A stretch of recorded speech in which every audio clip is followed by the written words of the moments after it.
Glad to have you with us from South Florida as the Dolphins try to stay red hot. And there is Andy Reid under some fire, but only 2 losing seasons in his previous 12 years as the Eagles head coach.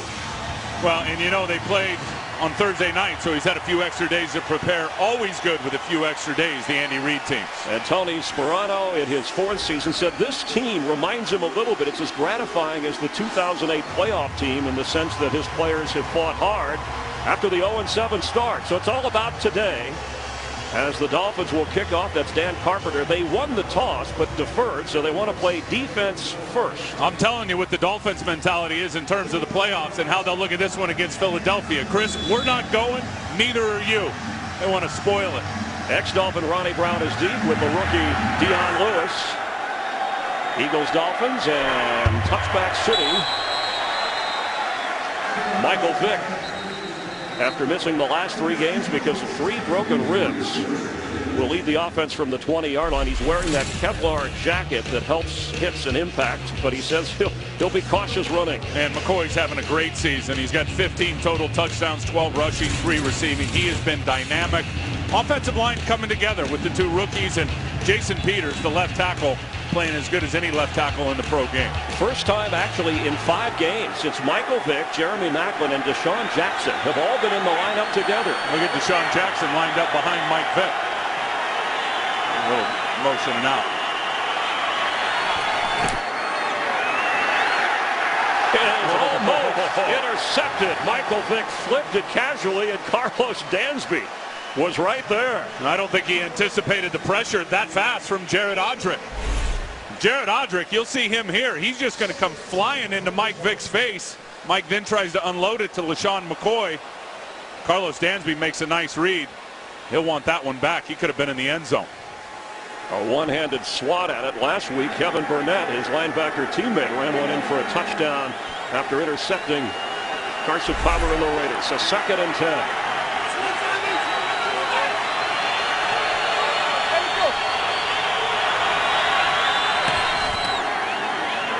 LaShawn McCoy up near the 30, and what would be an Eagle first down.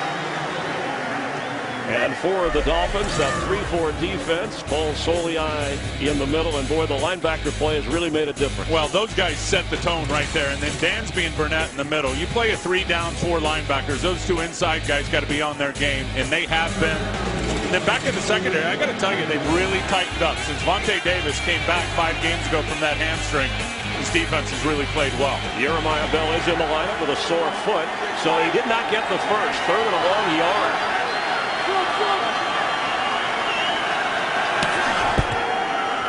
McCoy, first down, up near the 40. LaShawn McCoy came in averaging 5.3 yards a carry. And watch the block here by Jason Peters on Jared Odrick. And I just told you how good Jason Peters is playing. I mean, he just gets pushed and then goes and finishes them. And what a great job by McCoy in terms of that patience. That's something we'll be talking about all day long. His patience behind those big offensive linemen. Good job there by Jason Peters. Headed to another Pro Bowl. Ronnie Brown is in with McCoy after a gain of 11. Vick sets to throw and does, and Deshaun Jackson has it in the Dolphin territory for another Eagle first down. That was a laser, a lefty laser you're talking about. Yeah, he has a rocket when Mike Vick sets his feet. Now he can throw from all different platforms, but he has got a lot of juice. Vontae Davis, you see him there. You're going to see him matched up with, the cornerback on Deshaun Jackson because of the speed matchup all day long. I think Sean Smith on the other side's too big to cover a guy like Deshaun Jackson. Historically, this is how Miami's done it. With Vontae Davis, we'll see it today a lot. After a gain of 11, Vick, he's on the loose. He's not sliding. That's all I was thinking about when he was running. Can he slide feet first? We've got our answer. This week he wanted to slide at the age of 31. The offensive coordinator, Marty Moore-Henwig, talked to him about, at his age, at this point in his career, stay healthy, be smart when you're running with the football. And you can't lose contain on Mike Vick like they just did. Here you want to see Vick get down, feet first. And he has just been hammered. And you're right, Marty Moore-Henwig there, the offensive coordinator, they did have that talk this week. Look, Mike, you're 31. for the best interest of yourself and your team, figure out how to slide and get downfield first. Gain of 6.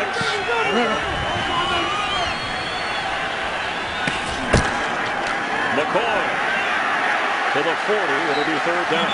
Rashawn Jones from his safety spot. Michael Vick does not have a rushing touchdown this year. He's got 541 yards on the ground. Well, think about the defense for the Miami Dolphins. They haven't given up a rush touchdown in 7 games. And that's going to be a great matchup all through the day today. The number 2 rushing attack by the Philadelphia Eagles in the NFL versus the number 5 rush defense of the Miami Dolphins. It's going to get nasty at the line of scrimmage. So Ronnie Brown is in with McCoy on 3rd and 3.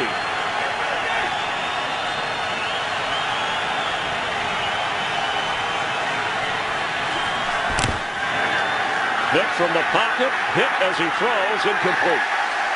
And there were 3 Dolphins collapsing the pocket. Looked like the pressure was put on by Cameron Wake. It absolutely was, and he's one of the top 2 guys in pressures. Doesn't have a bunch of sacks, but he'll come upfield and then come under Todd Herman. There's a flag down. 10-yard penalty. Good third down. Ron Witter, our referee today in his 17th year. Run ball, run ball. Let's get clarification on what the penalty was. It would be 4th down. They're going to accept the penalty, so it'll be 3rd and 13 against the Eagles and Andy Reid's offense. Back at midfield now. This is what you don't want ever. I mean, your playbook really gets limited in these long down and distances. And this is an area now, Chris, when you talk about it, Miami on 3rd down, they have really cracked in the last 5 games.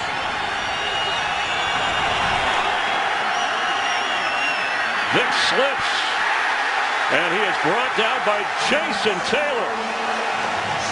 His 137.5 sacks, so he ties Richard Dent and John Randall for 6th on the all-time list. They send the pressure here, which is going to allow Jason Taylor here to get a one-on-one matchup with the left tackle, Jason Peters.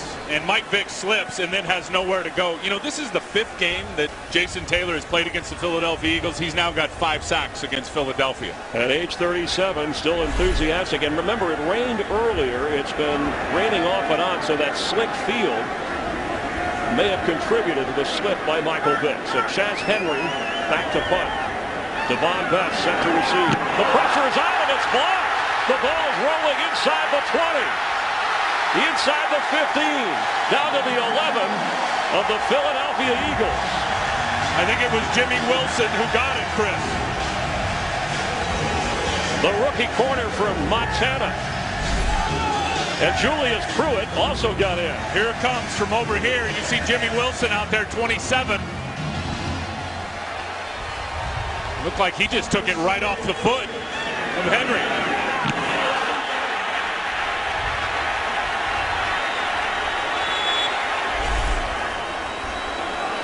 So a break created for the Dolphins offense. The rain coming down. The special teams coach Bobby April III frustrated. And here's Matt Moore in scoring position already. The flip to Reggie Bush.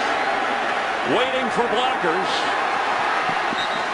And Reggie waited enough to pick up a good 4 or 5 yards. Well, after this 0-7 start, the Dolphins doing the little things. Defense, they're playing so loose. You know, and Mike Nolan, no question, they've got nothing to lose. They have turned up the heat in every facet. Mike Nolan calling all the blitzes on defense. Forget the coverage. We'll just send extra guys, and they sent an extra guy there to block the punt, did the special teams coach. And with all the turnovers Philadelphia has had this year, they lead the league 29. That's just like a turnover. Matt Moore in trouble and goes down. A sack at the 60.5-yard line. Rookie linebacker Brian Roll. It'll be 3rd down. You'll see Brian Roll right here, 59. And he just reads the sprint out action by Matt Moore. Anthony Fasano, not a great effort trying to block him. And sometimes when you're trying to block those guys, 5'10", and that's what Roll is. He looks a lot like London Fletcher. You've got to really get him down towards their knees to get him down to the ground. He just bounced off that block and finished with the sack. So 3rd and 11 from the 16-yard line with Reggie Bush the back. Hartline in motion. Matt Moore, end zone. Brandon Marshall. Touchdown.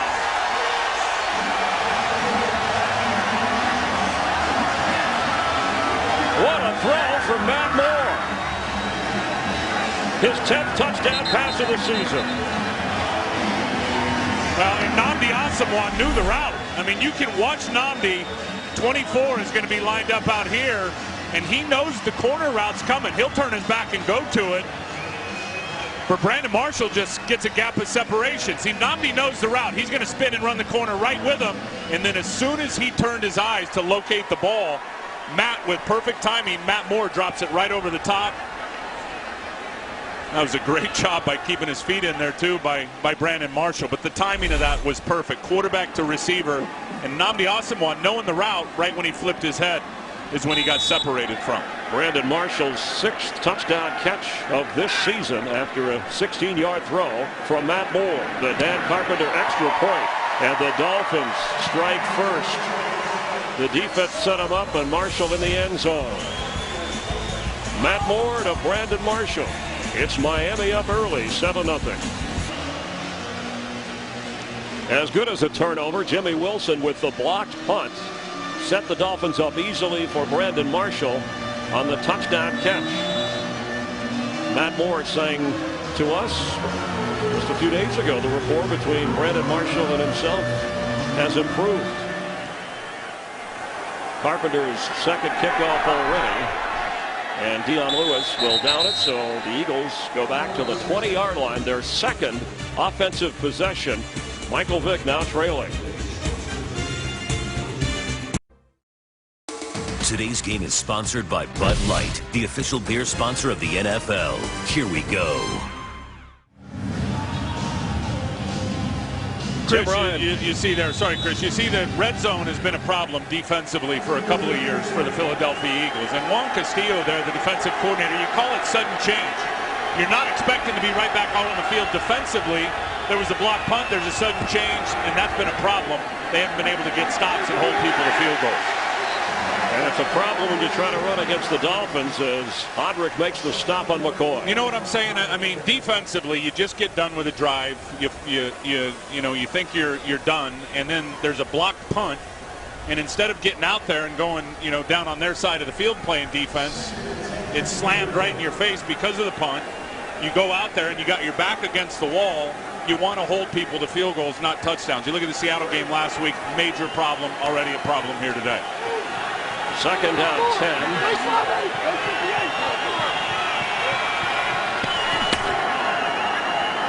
Vick slips again. It's batted in the air, incomplete. All right, so that's 2 slips in the pocket. Colomisi batted the pass. And I'm wondering, this wet field, again, natural grass, but it's affecting the Eagles' offense. It absolutely is, and they're not playing coverage on Mike Vick now. Not a lot of people will blitz him. Now, they have this year, but historically you're afraid to because you're playing man coverage. So they're making Mike move quick. He can barely get to the back step in the pocket, and he's already got to try to make a move to elude pressure. He slipped a few times, already been 2 sacks in this game. So now 6 defensive backs on 3rd and 10.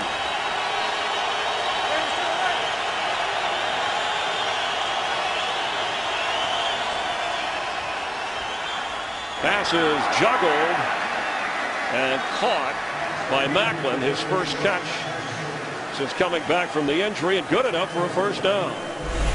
And he bobbled this one. He's coming right here down the middle. There's 8 in coverage. They only rushed 3, did the Miami Dolphins, so a good mix. It's a nice throw by Mike Vick right in the window between the linebacker and the corner. Yeah, 13-yard pickup, a shoulder and hamstring injury. He said that hamstring is what had bothered him the most. They worked him out before the game, decided to give it a go despite the slick field. McCoy goes down inside the 30. Carlos Dansby wouldn't let him get loose. Boy, these linebackers, Dansby and Burnett, quick. The way they started the season, Chris, and they started slow, and Dansby may have been a bit heavy for sure. Here's Dansby. There's Burnett. He has really found his way. McCoy's got to get here, and then once he goes sideways, watch Carlos Dansby, number 58, turn on the jets and run him down. They produced the last time on third down with 4 wide receivers. Second and 13 now after a loss of 3. From the pocket, through the hands, and off the fingertips of Macklin. Now it's third down. Well, I don't know how much Jeremy Macklin really wanted that football. When you're late on those in routes as a quarterback, the receiver knows that he's going into heavy traffic and heavy congestion. And you know these safeties, in particular Jeremiah Bell, they will blow you up if you're catching balls over the middle of the field. You got to wonder if that was in the back of Macklin's mind there. The Eagles 2 out of 3 on third down so far. Ronnie Brown is in with McCoy. Hey, yours!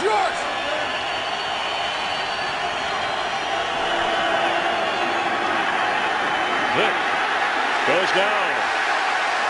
Again, it's Jason Taylor.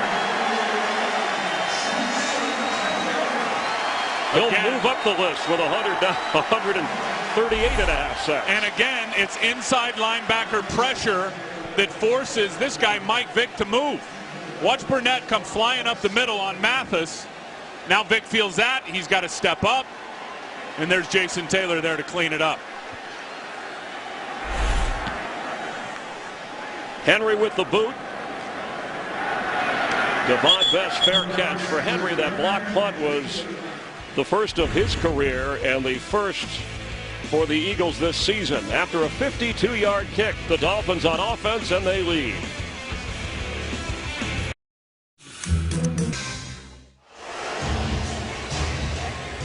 Along with Tim Ryan, Chris Myers on the all-time sack list. Jason Taylor moving on up. Bruce Smith at 200-year leader since they recorded the stat, but with 2 sacks already.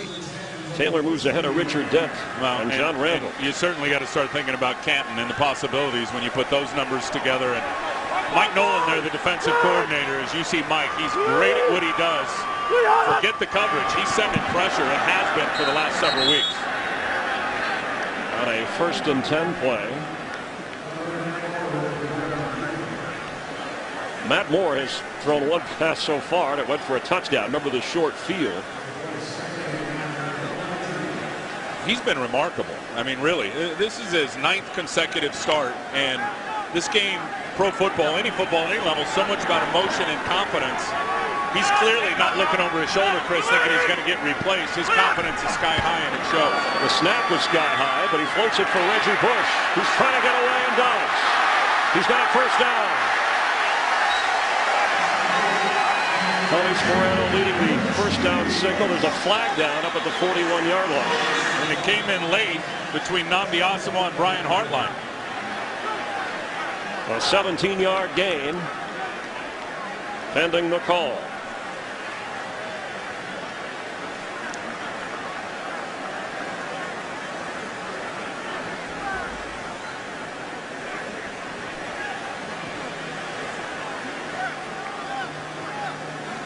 Matt Moore, in his 5th season, started as the backup behind Chad Henne. And after the injury to Henne that put him out for the year, Moore has stepped in and taken over for Tony Sperano. There is no foul for a block in the back. Result of the play, the first down. So the Dolphins come to the line after a 17-yard gain. Now the receivers are going to clear this out. Now here comes Reggie, and Brian Rolls got him in man coverage. Just enough of a block there by Pouncey to slow roll down, and then he just riding Reggie's coattails, who just burst right out of it. Reggie Bush with 5 touchdowns in the last 5 games. Matt Moore goes the other way. And Reggie slips out of bounds near the 40. Thought it was the Eagles who like to run the screen. Matt Moore, drafted by the Angels as a third baseman, but wanted to pursue playing football. Went to UCLA. He's from Newhall, California. The only true freshman to start a game for UCLA and win as their quarterback, then went on to Oregon State. So told me he's used to this kind of rainy weather. And won his first game when he came in relief of Jake Columbus and Panther. So they call him California Cool.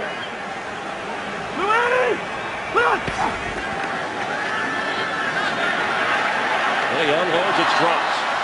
get a game break and check in with Kurt Benefit. Minnesota's had the ball twice, turned it over both times. The Lions turning each into points. This one, Matthew Stafford hooking up with Titus Young. 57 yards on the score, and just like that, Lions with their largest first quarter lead of the season, up 14-0 thanks to the turnovers. Chris and Tim. Thank you, Kurt. Lions try to keep their playoff hopes alive. The Eagles with faint playoff hopes for the NFC East Division title as we check the injury to Jake Long. Yeah. Jake's playing his best football all year, about the last 5 games.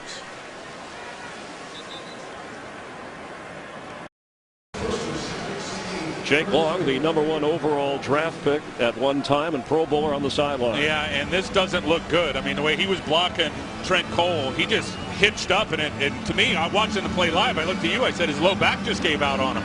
And he walked gingerly over to the sideline, and immediately the trainer has been dealing with his low back. Yeah, Nate Garner, number 75, comes in for Long, former Jet, 4th year out of Arkansas College.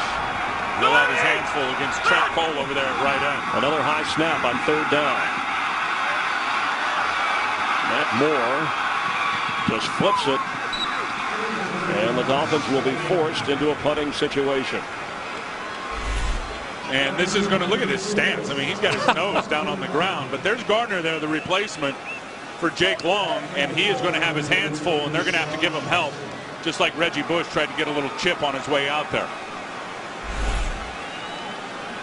We have Jamie Maggio down on the sideline. She'll check on the injury and any other activity that we need to report on, but it doesn't look good for Jake Long. There's nothing worse than low back pain. Deshaun Jackson back to return Fields' punt. What a booming kick inside the 5. Jackson gets outside and across the 10-yard line. No returns, punt or kickoff for touchdowns for the Eagles this year. They have the football trail team. The Eagles want to get LaShawn McCoy going. All good news when he gets his hands on the football. He had no fumbles, 215 carries, but so far, Tim, today, Dolphins have done a pretty good job. 5 carries, only 19 yards. What's amazing about him is how loose McCoy carries the ball in space, but as soon as he gets in traffic, he's able to tuck it in and put the clamps on it. From the 12, first down. Vick goes down. Yes, here comes the penalty flags. Down at the 2-yard line. Tony McDaniel got there first. I don't know if it would cause Mike Vick's helmet to get ripped off. It's either a face mask or it's going to end up being a hold, one or the other. It's already the 3rd sack for the Dolphins, and then another one that was right at the line of scrimmage. They got to get to the quick pass. Personal foul. Drafting a face mask. Defense number 78. 15-yard penalty. And a first down. That's on Tony McDaniel. Well, and again, they're sending pressure. Mike Nolan sends 5 guys, and Marty Morton-Henwig is trying to move the pocket. Oh, yeah, that was a nasty sack right there. Now Mike Vick says, I'm still live. I better get down. When you're holding the evidence right there, too, you better get rid of that thing. Mike thought the play was over. Then he realized, yeah, I better get down. I'm in the middle of some live action here. But you just saw there, the pressure is already bothering Marty Morton-Henwig, the OC, the offensive coordinator, moving the pocket around a little bit. They're going to have to get some fast pass stuff. So the penalty puts it up to the 17-yard line. First down, Eagles. Here is McCoy. Nowhere to go. Chris Clemens from his safety spot. And that's the deal, Chris. When you're sending pressure on the passing downs, you've got your guys in position if they decide to go with a run. And Chris Clemens, we've already seen him a couple of times today, come off the slot and have pressure on the quarterback, and there get a tackle for loss on LaShawn McCoy.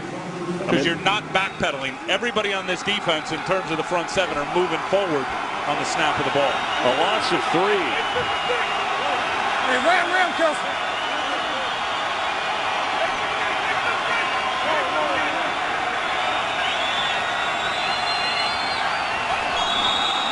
Here comes a flag. False start. Offense number 71. 5-yard penalty. Remains second down. The call on Jason Peters. Let's check in down on the field with Jamie Maggio. Jamie? Thank you, Chris. We saw Jake Long dealing with a lower back injury. He actually just went back to the locker room. The Dolphins staff at this time is calling his return questionable. Back up to you guys. All right, thanks, Jamie. On 2nd and 18 now. Teams trade penalties. Eagles are backed up. Here comes another flag. It's a little noisy at that end of the field. Ball start. Offense number 63. Penalize half the distance to the goal. Remain second down. You know what winning does? Winning lights your crowd up. And when you win and your crowd's excited to be there, and Tony Sperano has talked about it, they had a few in the game last week against the Raiders. This crowd has certainly, in this nice little winning streak they've got going at home, given them a big boost and help on the field and forcing offenses down false starts. Second down, 23. After Danny Watkins called for the penalty. The pass a little late to Clay Harbor. Tyrone Culver got his hands on the football. This ball, there's going to be pressure here on Mike Vick again. You see Randy Starks forces Mike to move sideways, which forces then the ball to come out late. So as soon as Mike's got to move, he just whips it out late and gave Culver an opportunity to come over the top and get a knockdown. Vick's been sacked a couple of times. 2 out of 6 on third down now. They run to McCoy, who tries to give the punter some breathing room. Jared Odrick from Lebanon High School in Pennsylvania, went to Penn State, made the tackle. Chris, they are dominating the line of scrimmage, the Miami Dolphins, and it's nothing new. They've been doing it for about 5 or 6 weeks now. That group up front, and then you sprinkle in a blitz here and there. Philly can't contain them. They can't hold them back. And John Madden gave their offensive line credit last week when they dominated the line of scrimmage against the Raiders. So fourth down and back to punt again. Henry, who had one blocked earlier, and there's a flag down as he goes down, and Devon Best has it. Just short of the 49-yard line of Miami.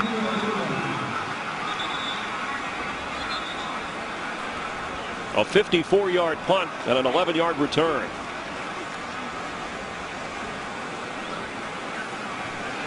They're sorting out the flag back at the 1-yard line.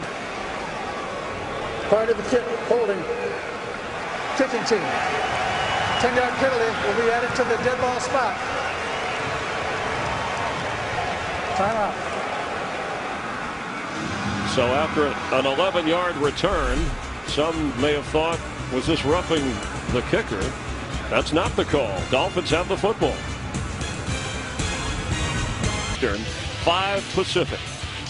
From the 41-yard line of the Eagles after the return and penalty, a 22-yard gain. So Miami in excellent field position to add to that 7-0 lead.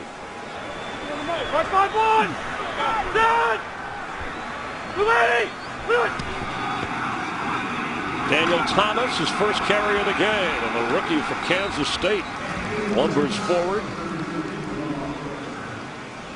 Miami hadn't had the ball all that much, but looks like Jake Long is back by the sideline area, the dugout area. No longer the Marlins Stadium. They have the Miami Marlins have their own field. This is all football all the time. Yeah, unless something miraculous happens in the locker room, he is done. I mean, for the day. You can tell by the way he's walking. I've had low back pain.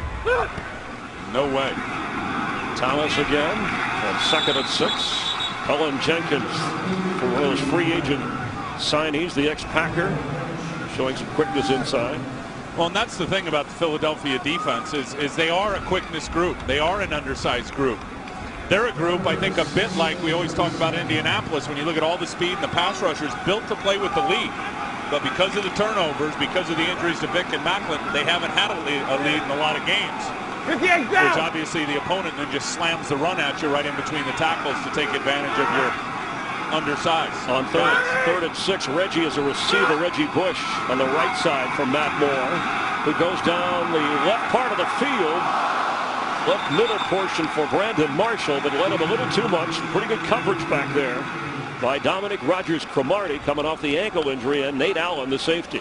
I think Matt Moore would have had him if he would have let him more to the outside. He leads him down the numbers, which gave the safety time to catch up and really get in the throwing lane. I think if Matt Moore throws it really to the numbers instead of inside the numbers, Brandon Marshall's got a chance to get that one for a touchdown. He already has one in the game. So Dan Carpenter 20 out of 24 so far this year. Looks to try a 55-yard field goal. The sun is out. No wind to speak of, and the rain has subsided. Field looks a little drier than earlier. Snap, kick, hold. He missed it. Eagles will try and capitalize on the field position with 1:34 to go here in the opening quarter. So Michael Vick took all the reps in practice. Coming off missing 3 games. They were 1-2 without him. Vince Young in there. He has yet to really settle in. Well, he gets to the back step in his drop, and he's already got the pressure in his face. The offensive line has just got hammered in this game. So maybe you got to start thinking about having your 2 tight end package out there, keeping a tight end in. Also, it's going to force LaShawn McCoy to stay in as a blocker, which limits Mike's weapons, but you've got to protect your quarterback. And Mike's going to have to just simply get the ball out quicker, and those plays will come in from the sideline from Marty Moore-Henwig in terms of the 3-step drop stuff. Vick rolls, sets up, throws, and has McCoy, who's still running inside the 30 of Miami. That was a creative play. Well, and another way to elude the pressure, roll your quarterback out on a bootleg. 26-yard gain. And Mike under center, he's going to take it out and a bootleg, but then LaShawn McCoy is going to be the throwback guy. You watch the defense. Kevin Burnett, Randy Starks, those defenders, they both go that way, and then they see Mike Vick the other way. So they start in their pursuit in that direction. McCoy was wide open. McCoy, one of 5 Eagles with 40 catches or more. 2 tight ends in. Pass is complete to Brett Selleck. And fighting off some of the Dolphin defenders. May have gotten the first down. Great effort for the fired-up Selleck. His 46th catch of the season. And Vontae Davis didn't like that. An 11-yard gain, so he did get the first down. Your 2 tight end reference helps. Yep, and Vontae Davis is coming out right now for a play or 2. Because Selleck's just going to lower the boom on him. Bang, right there. Shakes down 2 guys. Vontae Davis is standing on the sideline now. Vick somehow worked it to Selleck again. Great throw.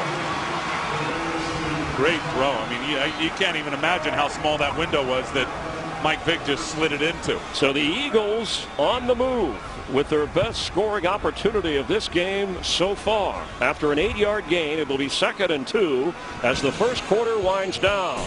And the Miami Dolphins on a Matt Moore to Brandon Marshall touchdown and a strong defensive performance lead the Eagles 7-0. Dolphin corner Vontae Davis being worked on the sidelines. So Nolan Carroll, 2nd-year player from Maryland, number 28 at the corner, is in on 2nd down 2 from the Miami 9. Look for some type of sprint option by Mike Vick. Always a classic in the West Coast offense. You roll your quarterback out. That helps you elude the pressure, which Miami has done a great job of.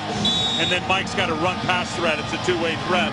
And we both know, Mike Vick told us yesterday, maybe he'll get 3 rushing touchdowns today. He doesn't have any on the year. And 8 turnovers in the red zone, the most in the NFL. So the Eagles don't want to go there. Vick's throw to Deshaun Jackson. Splinting forward to the goal line. It'll be 1st and goal, Philadelphia. Just a quick little hitch screen here to Deshaun Jackson. Watch, he's going to step up and then step back. Out on the edge, gets a couple of nice blocks. He got the ball across, but it looked like his knee was down before the ball crossed the plane. And they worked on that corner where Nolan Carroll came in for Vontae Davis. King Dunlap has come in at the tight end position, a backup lineman, with LaShawn McCoy. Watch out for Todd Hermans. He's eligible out on the edge, the right tackle. It's McCoy who's cut down. Dolphins, Koomisi, no touchdowns on the ground in the last 7 games allowed by Miami, and only 3 all year. And he makes a great read, Koomisi. You block down with the guard, which they do. Watch this guy just fly up into the box. I mean, as soon as that guard, Danny Watkins, blocked down, Koomisi's read is shoot your gun, get up there and run through the alley, and he did and got a tackle for loss. Second and goal from the 2. McCoy. Touchdown Eagles. 16 touchdowns this year, 13 on the ground for LaShawn McCoy.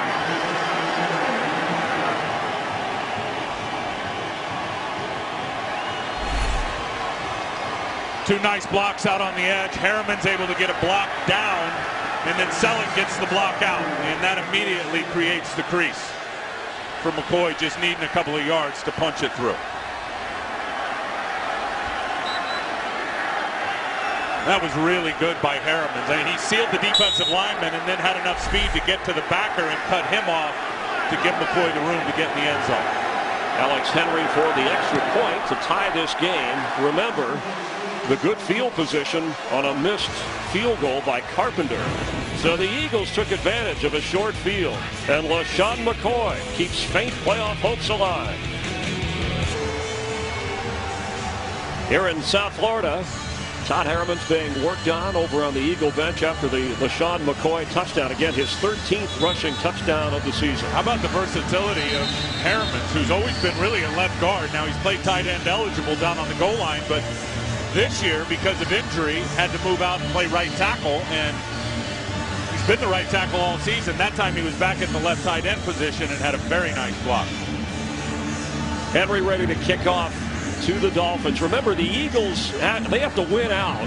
Hope that the Giants go 2-2. They play the Cowboys tonight, and then Dallas goes 1-3, and the Eagles would win the NFC East. Something, that? Yeah, that's wacky. Amazing after all they've been through. But they've only, back-to-back games might be a chore for Philadelphia. The way that they played this year to win back-to-back games. Something they certainly need to happen to keep their faint playoff hopes alive. Certainly, the Dolphin defense has played well, even when you bring in a Michael Vick and a Jeremy Maclin. Absolutely, and they've chose to play a lot of nickel defense, which is their sub-package where they take out one of the outside linebackers and they end up bringing in Will Allen. And they've been effective. I mean, Mike Nolan and the way he's called the pressures, and it really starts with that front three on the defensive line. They have been all over Mike Vick, really until this last drive, Chris, when Mike Vick started moving the pocket around a little bit and getting the ball out faster. And Vontae Davis with a stinger. It's a pinched nerve in the neck, so a questionable return on the Dolphin defense. Their offense on the spot here as Matt Moore on first down will keep. Penalty flag flies. He goes out of bounds near the 28-yard line. Yeah, they believe they're going to end up getting a hold on Miami just as Matt Moore started to take off. Holding. Offense number 51. 10-yard penalty. Repeat first down. It's on Mike Pouncey, the rookie center from Florida. And that'll back the Dolphins up. Well, that's a killer now, because I'm telling you, as a defensive player, when a quarterback runs and picks up big yards, yeah, he just threw Trevor Laws down right there. That's a mental backbreaker. Matt Moore had about 7 or 8 yards there that's coming back, and then you had 10 to it, so really a 17-yard loss. Help me go. Only the second penalty accepted against Miami. First and 20. Reggie Bush cuts inside. Look at that, 4 or 5 Eagles swarming to the football. Well, that's one thing Philadelphia talked about yesterday. If they can get Reggie Bush hopping sideways, and that was a good read, and he was patient and bounced it to the outside, then they feel like, as fast as he is, their pursuit with all their undersized guys can catch up. So you'll see, here's the block. Right on Koamisi there. Now Reggie, as soon as he had to cut and go sideways and then another cut back inside to stop his feet, then you see all the green jerseys show up and flash into the screen. Second down 17. The Eagle defense criticized, especially the linebackers all year long, with a chance to make something happen here. And we have a timeout. Timeout. Miami. They're first. Dolphins will have 2 timeouts remaining. Unstoppable. The Eagles have more than doubled the Dolphins in time of possession, but it's all about the scoreboard. We're tied at 7 in Miami, and it's home 13 now, facing a second down and 17.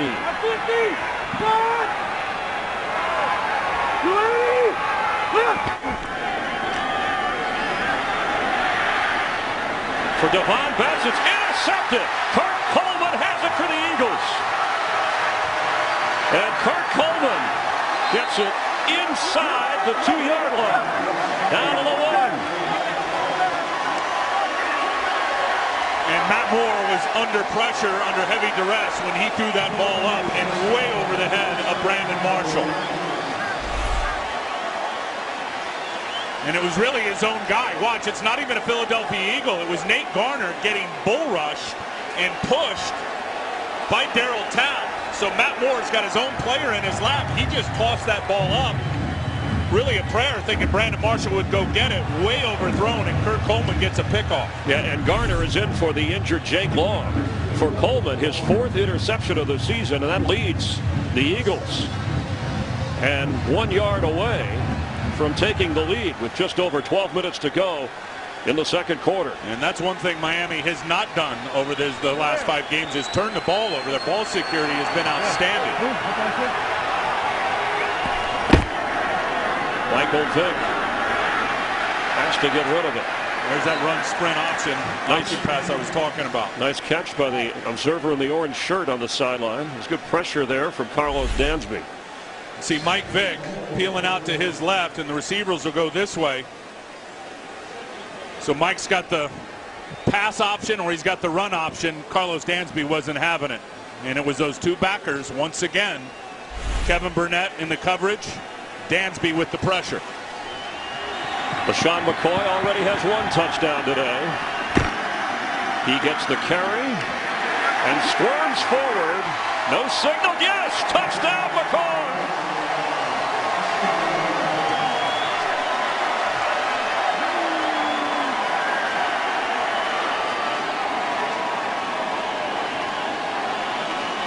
He is moving into special territory on the all-time Eagles list. Good job by Danny Watkins, the right guard. You're going to see him pull and flash into your screen and really ends up blocking 2 guys. Blocked Tony McDaniel and Carlos Dansby, and McCoy punches it through. And he is 1 touchdown on the ground away from the Eagles team record for rushing touchdowns in a season. Steve Van Buren set that mark back in 1945. Still have 2 quarters and 11+ minutes. Extra point by Henry.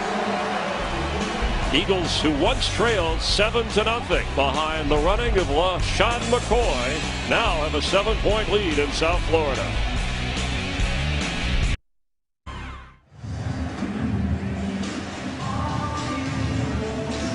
Kurt Coleman's 4th interception set up the 2nd touchdown run of this game for LaShawn McCoy, who is on the doorstep of shattering an Eagles record held by a legend for a long time, Steve Van Buren. There's a legend when it comes to sacking the quarterback. Jason Taylor with 2 in the game so far. It was a blocked punt that set up Miami's only touchdown. Yeah, Miami has done nothing on an offense. They really haven't. They've got 42 yards of total offense. We just showed the time of possession graphic. Only half as many plays and play opportunities offensively as the Philadelphia Eagles. The difference is the block punt and the sacks by Miami's front. And Matt Moore, his 6th interception of the season. He had the touchdown pass. Brandon Marshall has just 1 catch in the game for Miami. LaShawn McCoy with 10 rushing attempts, only 23 yards, but the 2 scores. And after the ball comes off the tee, rules require the football to be held for the kicker, Henry, and Curtis Marsh taking care of that. Clyde Gates had a 77-yard return last week against the Raiders, but he would get no opportunity here. Miami comes out to the 20. We've been watching LaShawn McCoy, and Steve Van Buren set the Eagles' single-season record for rushing touchdowns in 1945. Played for the Eagles, part of their 48 and 49 championship teams. Van Buren won 4 NFL rushing titles, and he went into the Hall of Fame, inducted in 1965. Great shots. Looks like high-def black and white. Somebody had a good camera. My TV didn't look like that back in the day when I was a kid.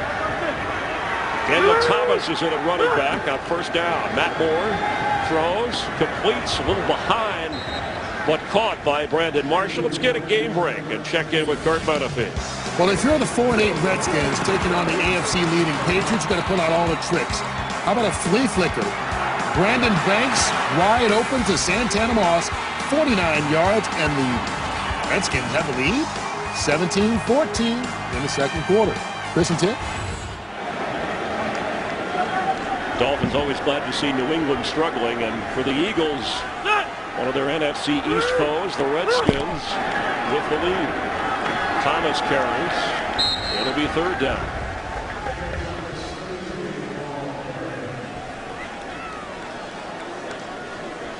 Trent Cole, who said when referencing Reggie Bush, he's a tougher Reggie.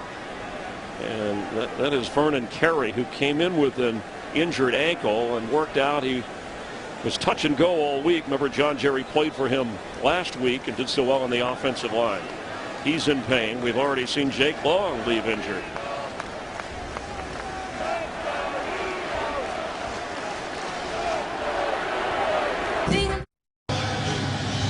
So Vernon Carey, with the right guard with an injury on the sideline. John Jerry steps in. They're thin. They have no other active offensive lineman because Nate Garner is in for Jake Long, who left injured. Yeah, and I think Vernon Carey's coming right back in. By rule, he's got to come out for one play. It looked like he just took a Trent Cole knee to the back of his calf. It looks like he's going to be coming back. Third down and 3. Dolphin offense on the spot. They got to find Devon Bess, who's at the top with Asante Samuel on. Matt Moore to Devon Bess, who's been targeted more. He fumbles the football, and the Eagles have it. Asante Samuel jumped on it and forced it. Another Miami turnover. The Eagles have the football. Well, man coverage. Devon Bess is the guy. Here he comes. Asante Samuel's running with him. Good throw. Everything's set up. Now watch Asante just punch that out. Get violent with his upper body and just take a swipe at it. Knocks it out.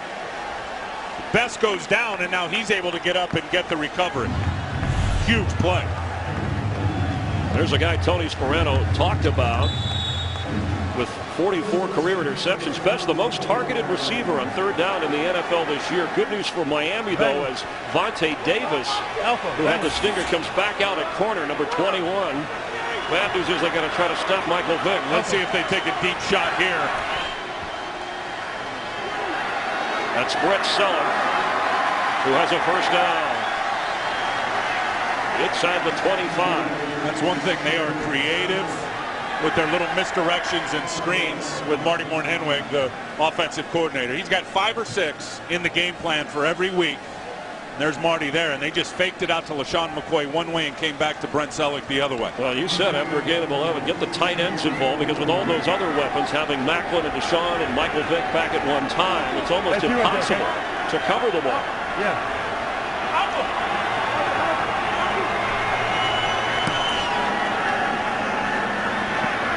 Batted down. Jared Odrick, who's had a good game so far. Got his hands on the football. That was another screen opportunity. An attempt.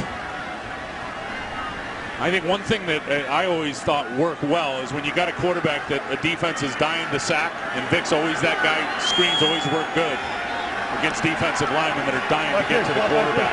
Not that time. Miami was all over it. Second and 10. Where are you going? Where?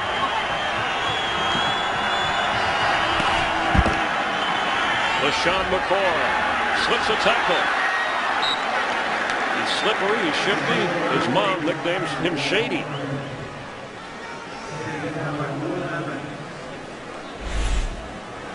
Remember, I told you he carries this ball really far away from his body in terms of the separation, but he's got a great knack. I mean, that's a fumble waiting to happen, but he's got a great knack knowing when he gets in traffic, and all that's great peripheral vision that he tucks it to his body and puts the clamps down. He got 5. It's third down. Bang.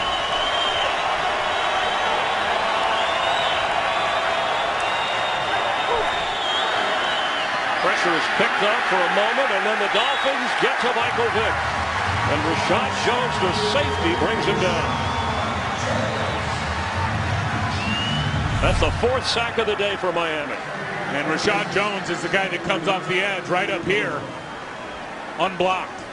That was a break in protection. You see Jason Peters blocks down. There were 2 guys outside of him. The back got one of them, and no one blocked Rashad Jones. Mike Nolan is really good at dialing up pressures and know when to dial up the pressures at the opportune time. Alex Henry has made his last 10 field goals. His last miss was week 4. This is a 40-yard try. The kick. It's good. The Eagles lengthen their lead. A 10-point advantage here. Hey, Fox tonight, an all-new Family Guy going to deck your halls with Peter and the gang. It's a wild holiday adventure as the Griffins celebrate the season as only they know how.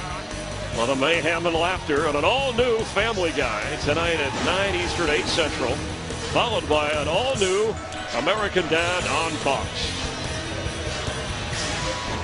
Animation domination, and the Eagles have been dominating after trailing 7-0. You said their defense likes and is successful playing with a lead. Well, they have that now. And that's what it's all about. And in that way, Jason Babin and Trent Cole and those guys, that undersized defense in between them, can really pin their ears back and get after it.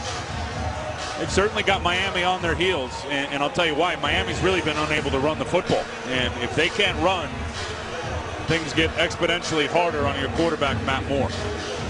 So it was the interception and then the fumble. At least the Dolphin defense kept the Eagles out of the end zone. Yeah, that was a big stop. That's something Philly has been unable to do. And like we saw early in the game when Miami capitalized after the block punt with the touchdown. But you think of the contrast just from last week's game against the Raiders for Miami. They had over 200 yards rushing in that game.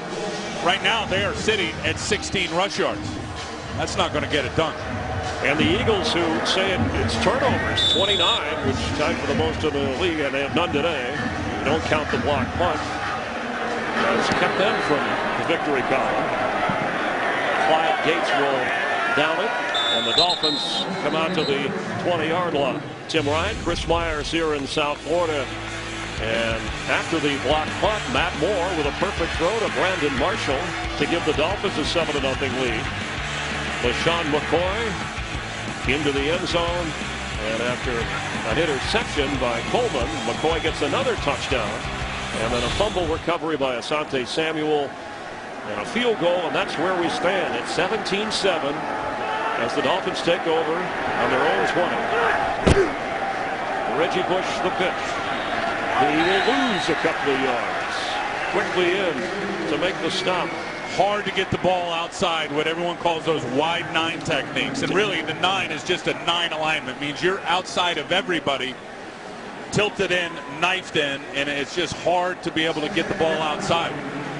Darryl Tapp with that 2-yard loss. Matt Moore in a holdout. Matt Moore in the touchdown. He's 5 out of 9, but again has the interception. You see what I mean? You see these guys, look how wide they are outside the offensive tackles, tilted in and knifing in. Pass was complete, short of the first down to Marshall. That wide rush. How should the Dolphins counter that? Well, you got to run the inside powers in the running game for sure. I mean, when you start talking about these big wide guys right here, I mean, this is all the running action right here. And we know Incognito on the inside power is their bread and butter. So they need to get to that. And then with these guys, you got to end up giving help with running backs and tight ends in the pass game. And Reggie Bush has been in Miami a strong runner inside the tackle, something we hadn't seen a lot of earlier in his career. But now a 3rd and 6. Look at this funky look. 2 down linemen. And down goes Moore. Casey Matthews, the rookie linebacker. Well, you got 2 linemen on the field. You got 4 linebackers. They're all inside the box. And Matthews just comes right up the gut. Defensive lineman, 4 guys right here. There's Matthews who gets the pressure in the sack. Carey's got to block down. Colombo's got to block out. It's to the other side of the running back. There is nobody to block Casey Matthews. That is a great scheme call by Juan Castillo and better execution by Matthews. First career sack for Matthews. His brother, of course, the Packers. Matthews, his uncle, his dad. as Deshaun Jackson takes the punt and flips. Curtis Marsh couldn't hold on to the football, and the Dolphins have it. And I think it was Tyrone Colbert that knocked it out, Chris. At first, that looked like a forward pass, but if you looked at where Deshaun Jackson threw it from, it was clearly a legal backward pass. And I think, Tim, it had something to do with the way he hesitated. He wanted to make sure it wasn't forward when he threw it. Absolutely. So he throws it from beyond the 30. Marsh catches it behind the 30, and then there's Culver to knock it out. Now the question is, was the knee down before the ball comes out? No way. That's a fumble recovery, Miami, and the turnovers that we talked about. Now the 30th this season. Very interesting call by Bobby April. Up 10 points. Getting the football. I don't know really if you needed to do that based on where we are in this game. Second quarter up 10. Tough break from Marsh. Big play Culver. Matt Moore on first down. He fumbles the football. The Eagles have it. Just like that. Takeaway, giveaway. As Mike Patterson came up with the football. We were just talking about the wide nines and those big wide alignments. A lot of times, Chris, you're so worried because of their alignment out here. You're worried about them beating you around the corner. Babin comes underneath on Colombo with a spin move. You see, as soon as Colombo turned his shoulders, worried about the speed rush, Babin, Jason Babin, the left defensive end, spins it back inside and swats the football out. In the battle of turnovers, Miami leads that 3-1, the category you don't want to lead. As Babin caused it, 12 sacks this year, his second go-around with the Eagles, and knocking that loose for Patterson to recover. It's amazing. That's his 13th sack on the season. The guy's got 26 and a half sacks in the last 29 games. He has found the fountain of youth. Pass is complete to Selleck, who's knocked down at the 35-yard line. It's a good legal hit by Jeremiah Bell, too. Leading tackler of the Dolphins. No, that's one of those opportunities where you have the opportunity to blow the guy up from the neck up, which always end up being called with hits on defenseless players. That was really good by Jeremiah Bell, lowering his strike zone, making a good legal hit, but yet being violent and forceful. A 9-yard pickup. Vick is 8 out of 14. He's run one time. He's been sacked twice. Where you going? Man. Ringo, come on. LaShawn McCoy for the first down. And the Eagles have taken control of this football game. You talked about the extra rest or preparation time playing that Thursday night game against Seattle, which really was an embarrassing game for Philadelphia. Oh, it was brutally embarrassing, and it was the turnovers once again. I mean, 4 interceptions by Vince Young, 1 for a pick 6. Andy Reid, after a bye or a few extra days, always good. And historically, as you know, this team's been darn good on the road as well. He's got no magic formula for that. It's just the way it's fallen. Now his 13th season as Vick is on the move. And floats one to a wide open Jason Avant. You can't give Mike Vick that much time. He is going to break you down, and as soon as you commit, as we saw the pass rusher at the top committed with an inside move, Mike sees that he's going to bounce outside, and there's no way you can stay with the receivers that long as a secondary player. Watch Mike. Look at this clock right here. You want that ball out in under 3 seconds. As soon as Mike feels the contained break, he gets outside 5.5 seconds. Hard to stop the Philly pass attack. You give him that much time. A 28-yard gain. When I asked Andy Reid about where Vick improved the most as a passer, he said understanding the pocket protection. And he did there. Vick still has it. Going for the end zone, Deshaun Jackson. Touchdown.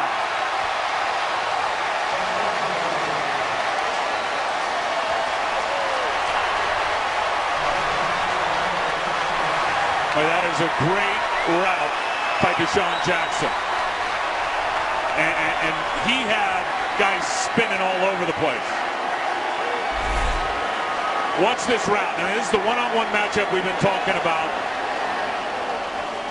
And he looks back inside and clearly a bust. Jeremiah Bell, who was playing safety, wanted Vontae Davis back playing the deep quarter in that part of the field. And you can see right away Jeremiah Bell turned and started yelling at Vontae Davis, and Deshaun Jackson made him pay for it. He's only 5'10", 165 pounds as Henry with the extra point. And Andy Reid said he's all in after all the chatter about what it looked like in that loss to Seattle. A 34-yard touchdown pass hauled in by Deshaun Jackson. And the Eagles open up an even bigger lead after having trailed 7-0. They now lead at 24-7. And you know what? Morning Henwick said it. He said the guy's preparation has been outstanding. We all understand the contractual issues that Deshaun Jackson's going through. But you know what? In regards to Philadelphia, they'd definitely be willing to put him a real nice deal on the table. I know that. Problem is, I think Deshaun Jackson wants top wide receiver money, and I'm not so sure they see him that way as a receiver. Now, you add the return skills to it and everything he does as an impact player on your team. Guy's absolutely worth a lot of bread. His third touchdown catch of the year. We see things on the outside, but his teammates, Tim, rallied, and I don't know if that's just, hey, it's us against the world, our locker room, but his teammates rallied around him after that expose of Thursday night, and Michael Vick even said, hey, you know, he's motivated even more. And say what you want, and in terms of what you hear out there, it has not fractured the locker room by any means. They are not a 4-8 team coming in here because of this situation fracturing the locker room between certain players and coaches. They're 4-8 because they've had injuries at key positions and they can't hold on to the football with the turnovers. And it's that simple. For the first time since they played the Bears, 5 games that they've had Deshaun Jackson, Jeremy Maclin, and Michael Vick all healthy and all in the same game, and you see the results. 17 points on turnovers.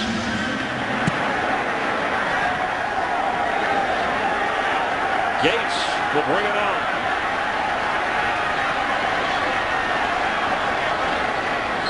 Good return across the 20 for Clyde Gates. Friday, January 6th, one of the more anticipated bowl games of the season. 8th-ranked Kansas State against 6th-ranked Arkansas in the only Big 12 SEC showdown, and our exclusive coverage of the always classy, the 76th Cotton Bowl, live from Cowboy Stadium at 8 Eastern, 5 Pacific. You'll see it in high definition on Fox. That's January 6th. The Cotton Bowl right here, and the only non-BCS game that features 2 teams that are ranked in the top 10.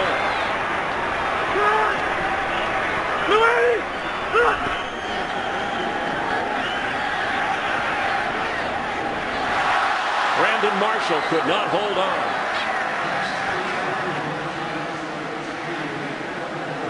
Couldn't make the throw any better if you're Matt Moore. Nice crossing route.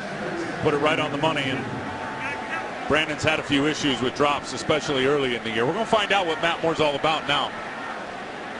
Down 17 points. They haven't been in this situation for a while where they're going to have to play catch-up with the passing game. He signed a 2-year contract when he came here to back up for Tony Sperano. Chad Henne, by the way, the injured shoulder on injured reserve, still working out with the team. Is Moore a starter in the NFL? He hesitated when we asked him. And that says he is. The completion to the tight end. Well, you see Philadelphia with a 17-point lead. They're going to play a lot of cover 2, which is 2 deep safeties, and there they are. And then here's Fasano. He's going to get right down the seam. You got to have time versus a 4-man rush for the play to develop. They get it, and they slam it right in that cover 2 hole with the 2 deep safeties playing wide.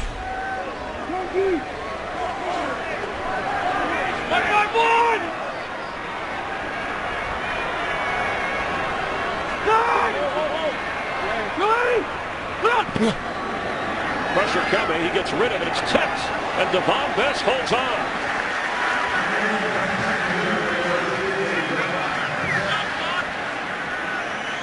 Devon Best stayed with it.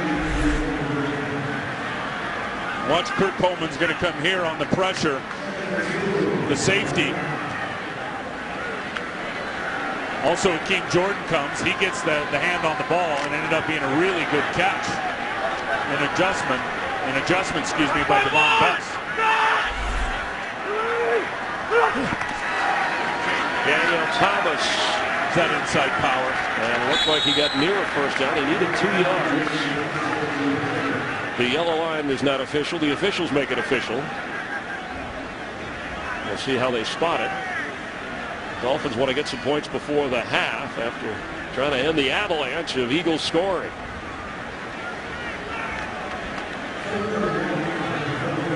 Michael Vick now 10 out of 16. The touchdown throw to Deshaun Jackson.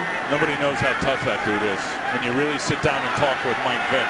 He smashed those ribs in the second play of the game against Arizona. Chris never told a soul. Not a player, not a coach, nobody. And Andy Reid even asked him, said, hey, I got the wind knocked out of me. He wanted to finish the game. John Jerry is in to help block in the backfield. Vernon Carey back in on 3rd and 1. Thomas. And I don't know, this Eagle defense has put up a wall. I don't know where John Jerry's going, but the offensive lineman playing fullback, he goes to the outside, and the running back didn't follow him. We have reached the 2-minute warning. Eagles lead Miami. Right in that gap, but watch Cullen Jenkins just destroy Mark Colombo, who tried to block down on him. You get that penetration and destroy a down block like that. John Jerry went to the right spot, but the running back could never get there because of what Cullen Jenkins did to the right tackle Colombo. That was awesome. So given where they are, it's an important 4th down and 1. The Dolphins are going for it. They're 6 for 12. See if they give it to Lex Hilliard, who's been their guy. Inside handoff to Hilliard. And I don't know. Now he is 7 for 7 on 3rd and 1. But this was 4th and 1. He's been their guy in short yardage, and they turned and handed to him on the dive, and it looked like they tried to go right back at Cullen Jenkins again. And the Eagles were ready for him.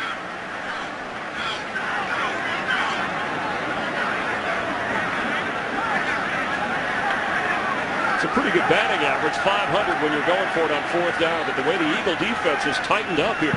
And even a better batting average if you're giving it to Lex Hilliard, who was 100% short yardage situation, 7 for 7. Tell you from up here, just watching the play develop, it looked like he was short. The Eagles have taken advantage of a short field after a missed field goal and turnovers to produce points.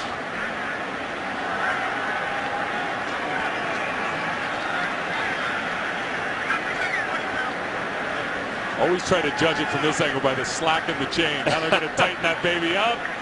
Just short. Oh, man, look at how close.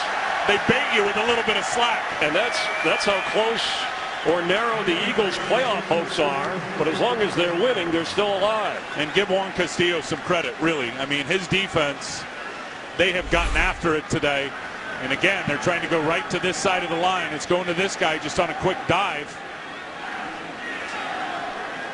It wasn't too long ago you were talking about the line of scrimmage being won by the Dolphins. No, listen, they have owned the line of scrimmage in their, 4-1 in their last 5 games. Juan Castillo's guys, there's Juan there, the defensive coordinator. They came to play today. Of course, we're inside of 2 minutes, so they're going to double check the spot. And it's an official's review on the spot from the other side of the field. Lex Hilliard on 4th and 1. So let's use that as a mark. Ooh. Yeah, they're going to get. That's going to be a first down. Looked like he got from that angle. I mean, if you look at the logo, and I'll just circle the spot on the logo. There's the spot when you look at the logo. The other angle was much better. He looked like he was clearly because past the yard that part of the logo. Let's go back to the other angle if we can see it again. Officials reviewing this as well. It's where the ball is, right there. You just wonder in the scrum of it all, with all those bodies, if there's going to be enough video evidence to overturn it. It's always so what the tough. Original spot was.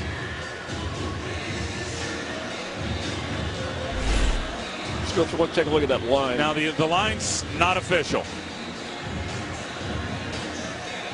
You know what's interesting is you look at where the ball was, where from that angle the red line, no way. But you look at where the ball was, where Pouncey had the ball, he must have pulled it back off the line of scrimmage because that was nowhere close to where the red line and line of gain was. It's so all the difficult things officials have to call on the field. It's so tough. Let's bring in our rules analyst, former vice president of officiating for the NFL, Mike Pereira. And Mike, your thoughts? Well, here I think we're going to get Ron Winter here to do the announcement. After review, the ruling on the field is confirmed Run was down short of the line of game. First down, Philadelphia. Mike, I'm sure that's how you were going to call it. Yeah, absolutely. I'm really good after the decision is made. That's but good. if I tell you what, like if I was a coach, I'd never challenge spots like that in the middle of the field because it's so hard to be absolutely accurate. And I know it's a big play inside of 2 minutes. They wanted to take a look at it, but I agree. They should have let this stood like they did. Mike, what was interesting is where the line of game was and then where the ball was being snapped by Pouncey. It was a yard behind it. Before you respond, Mike, let's see what Mike Vick does with a quick flip to LaShawn McCoy, who was running sideways and knocked down beyond the 45. Go ahead, Mike. No, you know, hey, Tim, it's interesting because you do allow the center to adjust the ball. Right. And he adjusts the ball. He can sometimes slide it forward a bit. He can sometimes slide it back, like he looks like he might have in one of those situations. But you can do that as long as you don't make a sudden movement. But the line of scrimmage is established at the ready for play, so it doesn't change the original line. Thank you, Mike Pereira, always keeping an eye on things. On second down, Vick for Macklin, incomplete. He ran right by Sean Smith there. He was wide open. You see here in the bottom of your screen, Sean Smith thinks he's got help to the inside. He forces the inside release, but Brent Selleck going vertically as well, the tight end, ate up the safety. You see Sean Smith turn around going, where's my help? Well, he was chewed up by the tight end releasing vertically. Vick had him and just overthrew Macklin. Eagles are 2 out of 6 on third down. They have all 3 of their timeouts from the 46-yard line of Miami. They're first. And they're going to use 30-second timeout. A timeout right now. Let's check on the highlights coming up at the half with Kurt Menefee in Los Angeles. Coming up on the Visa Halftime Report, we'll have scores and highlights from Week 14 in the NFL, including a record-setting day for Patriot. And can the Jets continue to back up their talk and run the table? It's all coming up on the Visa Halftime. See you then. All right, thanks, Kurt and guys. The Bengals are beating the Texans. Carolina at home, leading Atlanta 23-7. The Falcons with faint playoff hopes that are fading fast. Cam Newton is hard to stop. And he gets the Saints in the regular season finale down in New Orleans. That ought to be fun to watch Drew Brees and him go at it. Third down for the Eagles.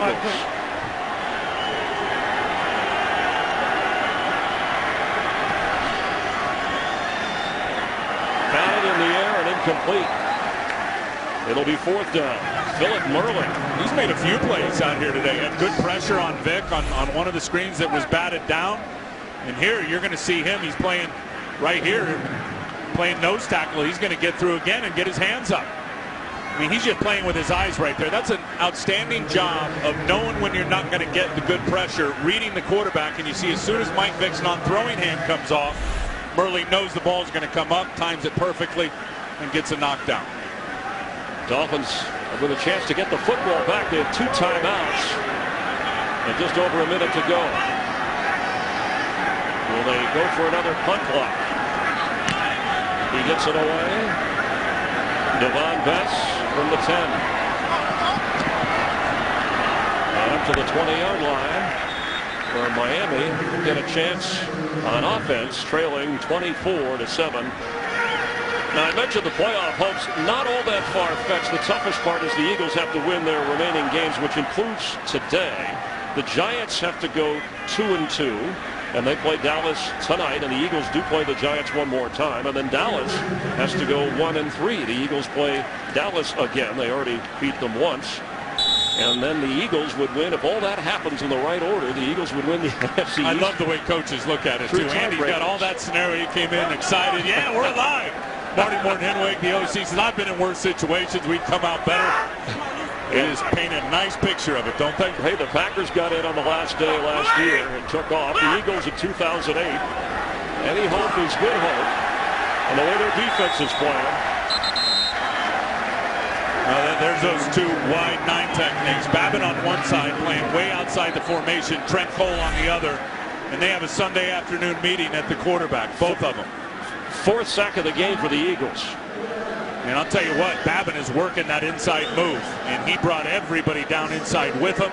Again, always effective when you line up super wide. The offensive tackles are so worried about the outside speed rush that if you have a counter move to the inside, it can be very effective. We've already seen it twice today by Babbitt. He's a different guy. I mean, you look at him, second stint in Philly, his numbers over the last 2 years, he's a former first-round pick. He looks a lot leaner to me, though, now. Faster, more explosive than he ever was early in his career in Houston. And came over from Tennessee as a free agent, where Jim Washburn, the defensive line coach now with the Eagles, knows his talents very well. And Trent Cole, on the other side of him, loves playing in those big wide alignments because he doesn't have to deal with playing inside tight ends and all the action. There's Jim Washburn, the defensive line coach, right there. 2nd and 16. Inside run to Reggie Bush, who pushes it outside. And fights hard to the 19.5-yard line. 42 seconds remain here. This defense has been great for Philadelphia. Great. And you hold a Miami Dolphin team that's been scoring 28 points a game over the last 5 to 77 plays, almost all the way through the first half, with 77 yards, I mean. Are you kidding me? And the Eagles burn another timeout. And you said the Dolphins' success, they've been running the football. They haven't been able to run the football today against the Philadelphia Eagles. Tim Ryan, Chris Myers, with Jamie Baggio down on the field, and the Eagles' faint playoff hopes. Remember, this was, and we're in Miami, where they know too well about what a dream team means and what it doesn't mean with the Miami Heat and the NBA team. When Vince Young said that about this Eagles team, they're fighting now and scratching just to be relevant in playoff talk. And the most important thing is they've got their weapons back. I mean, Mike Vick, it was ugly early, all the sacks, all the pressure early in this game. He is settled in. Deshaun Jackson, confidence is starting to fly on the nice touchdown. And then I think the biggest story is their defense. Chris, they have forced 3 turnovers in this game, and they've given up 77 total yards. And bottled up the run as Reggie Bush carries here. I mean, Miami has been a terrific rush offense. Comes a flag late, Tim, after the play wrapped up. Miami has been terrific at running the football. And if you look at Philadelphia, just think of the game at Seattle. Marshawn Lynch chewed him up. Well, different team today. During the absence of Michael Vick, they went 1-2 with Vince Young at quarterback. And, of course, Macklin was out. Jeremy Macklin during those games as well, at least through a 3-game stretch.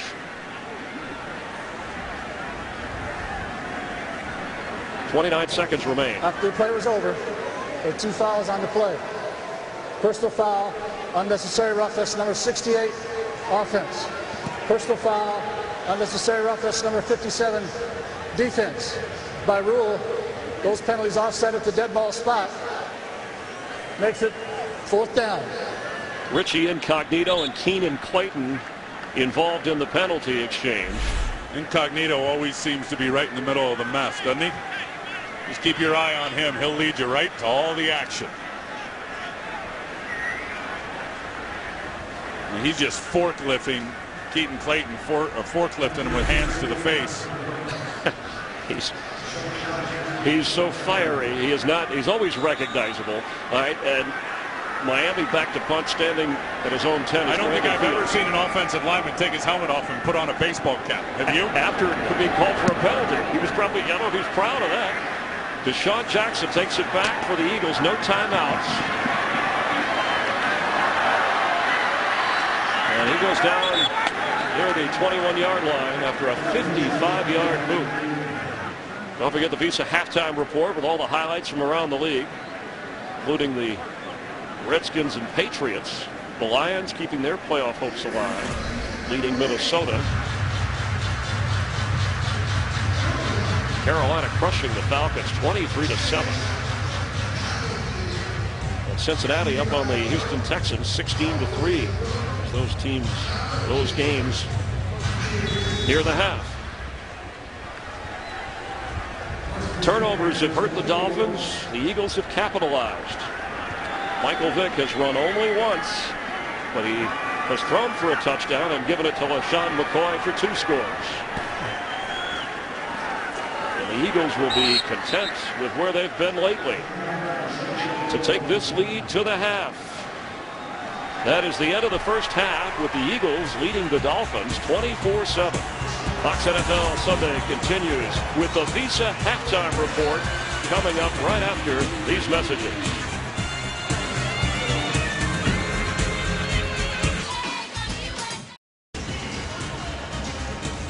The NFL on Fox Live here at South Florida. Now the weather's beautiful. Nice day to hit the beach. Temperature in the high 70s. The rain has moved through, and the Eagles with a 24-7 lead getting ready to kick off. Follow your favorite team all season long. Go to itunes.com/NFL. Hope you're enjoying the game. I know Eagles fans are. Tim Bryan and Chris Myers. And let's talk about Matt Moore. In 21 NFL starts, he has 3 comebacks. This has been a game of turnovers. Can he do it against this Eagle defense? Well, I don't know, and it's going to be hard for him. The pressure is certainly on. He hasn't had a good running game and the support of the run game to lean on. And I'm telling you, ball security will be huge. There's a lost fumble. There's the interception. And then the Devon Best fumble. They are going to get the ball to start it out here, but it won't be easy against Philadelphia, who we said earlier are a defense that, in my opinion, is really built to play with the lead. When you think about all their pass rushers, you know, nobody in the league is rushing the passer with the front four better than the Philadelphia Eagles. Jason Babin has had a great day. Trent Cole has brought the pressure. So I think losing Jake Long has certainly played a factor in this game, the left tackle for Miami. A lot of question marks for Matt Moore. He can answer a lot of questions here in the second half. Each team has had 4 sacks. Babin with 2 of those. He's also forced a fumble. Matt Moore did fumble the football through an interception, but he does have the early touchdown pass to Brandon Marshall, who dropped one, which had an effect on a drive. Well, it really seems like, I mean, after the block punt, when Miami blocked the punt with Jimmy Wilson, and then there was a great throw, the touchdown from Matt Moore to Brandon Marshall, not a lot of good has happened. And when the rain stopped and it dried up, Mike Vick stopped sliding around and started making plays in the passing game. Let's check in down on the field again with Jamie Maggio. Jamie? Chris, thank you. 17 points off turnovers for the Eagles. I spoke with Coach Tony Sperano. He said that killed us. We gave them the field position, and he's right. He said in the second half, if we can watch those turnovers, we have a chance to win this ball game. Chris, Tim, back to you. All right, Jamie, a clock malfunction is affecting the start of the second half here, in which the Dolphins and Tony Sperano's team will receive. Sperano, his contract, he got an extension after they were interested in Harbaugh, and so it's 2 years after this year. And when they started out 0-7, everybody assumed he was going to be gone as head coach, but the talk has changed a little. Well, listen, none of us can speak for the owner and what his real decision-making process is. And there's a lot of guys in the know that don't know what he's going to do. But to me, I challenge you or anybody, if it's going to be a coordinator or somebody, you can't get Jeff Fisher. Who else are you going to bring in here that's a coordinator in the NFL that's going to do a better job than Tony Sperano? I'm not buying it. And to his credit, he turned the team over to some veterans, and he said the team taught me something. I was used to doing things this way with a practice schedule, no pads since the game against Denver. That changed And things. You know how hard that was for a guy like that who was raised by Marty Schottenheimer and Tom Coughlin and Bill Parcells, and the grind it, and we're losing, we're going to work harder, we're going to hit more. They haven't had the pads on since they were 0-6. And all you can talk about when you talk to the guys around here is how much fun they've had. And it shows, and it's certainly translated to wins. They got to get back to that here in the second half. Yeah, they dug out of the hole record-wise during the year. They have to dig out of the hole here, trailing 24-7. The points off turnovers, 17 for the Eagles, none for Miami. The difference in the game. Think of Philadelphia in terms of the takeaway giveaway. And their 4 wins this year, and this is true with a lot of teams, but in particular with Philadelphia this year, they're +2 in takeaway giveaway in the turnover margin in their 4 wins. In their 8 losses, they're -15. And for Michael Vick, his first game back after missing 3 with broken ribs. Now, he started out, it rained early in the day, so the field was slick and he couldn't plant his feet. And the Dolphin pressure was there. We mentioned the 4 sacks, including that face mask penalty. And then this is the play that got it going. It was a throwback to LaShawn McCoy, and then a little screen out there to Deshaun Jackson. There's Brent Selleck, and then the big one to Deshaun Jackson. Great throw. It was a broken coverage. Very, very good route. I think forced him to break the coverage. And they're just checking. Remember when Michael Vick said that the ribs, they were more towards the back. He's wearing that Kevlar vest and wanted to make sure. He said he wouldn't take a pain injection before the game. Didn't Anytime think that he during needed this it. third quarter, the time will be kept on the field by the line judge.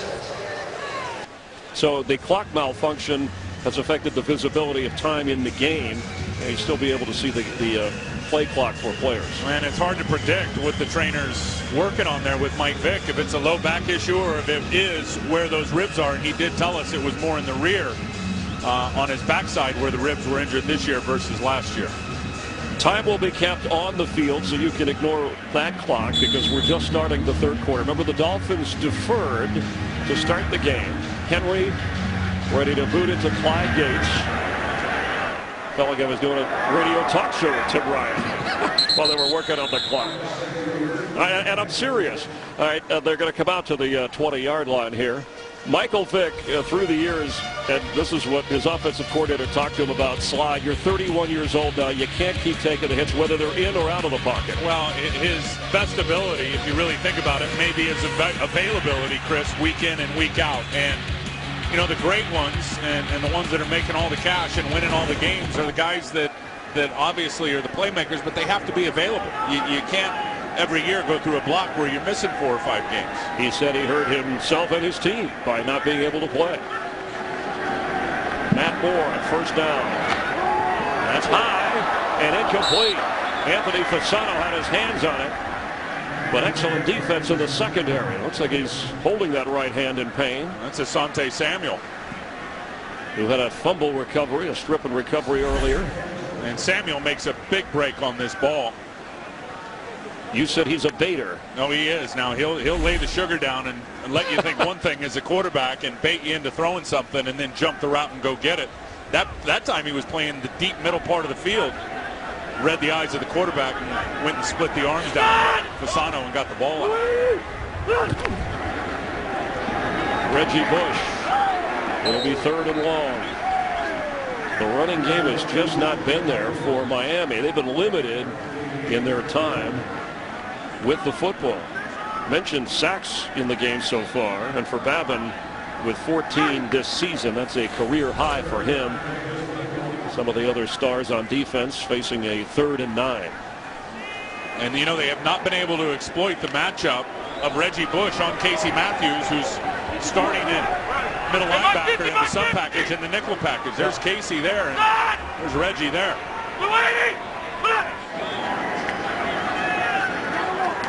That's underneath, but Reggie Bush is going to have to break some tackles to get a first down. It looked like he fell short of the 30. Kurt Coleman, who had an interception earlier in the game, brought him down. Yeah, and that time they put Casey Matthews on the tight end and switched it up and gave a different look because of where Reggie was lined up to the opposite side. And it's 4th down. Yeah. Akeem Jordan on him or Clayton, and they ran through him, ran away from him. Even Andy Reid said, you know, everybody's picking on our defense, but our offense, because of the turnovers, we put them in the hole quite a bit, and they haven't played, at least in his view, all that poorly. They're certainly playing well today. Fields. Well, you know where they played bad. It's been down in the red zone with their backs against the wall. Deshaun Jackson on the run. All the way up across the 40, where the Eagles will take over. This crowd is quiet, stunned, and disappointed because Michael Vick and the Eagles have a 24-7 lead.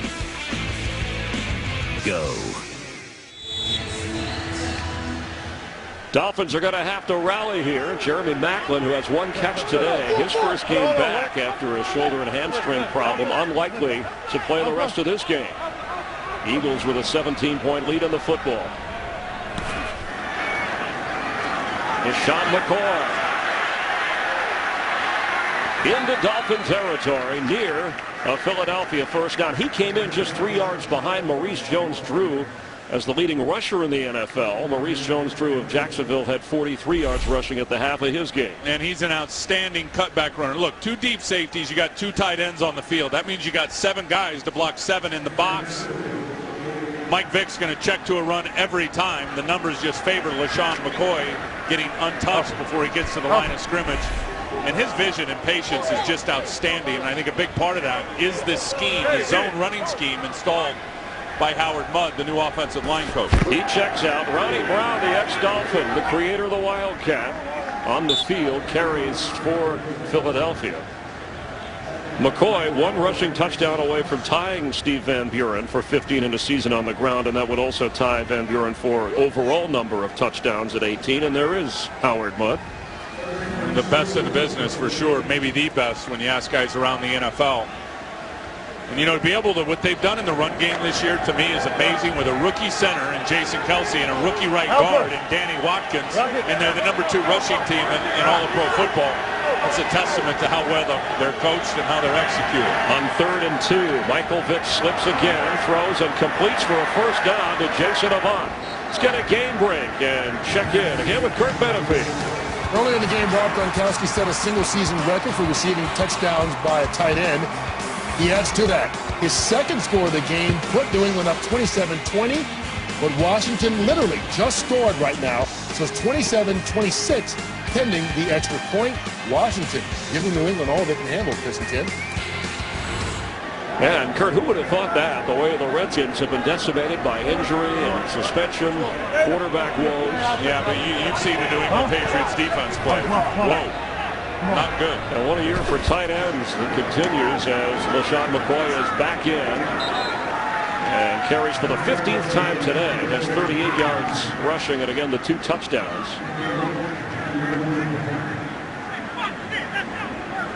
That's one area. Now you look at Miami and how they have stacked it up against the opponent's running game. Talked about that being the highlight matchup coming in. Philly's number 2 run game against their number 5 run defense. So far it's been pretty darn good for Miami up front. From the 41 of the Dolphins.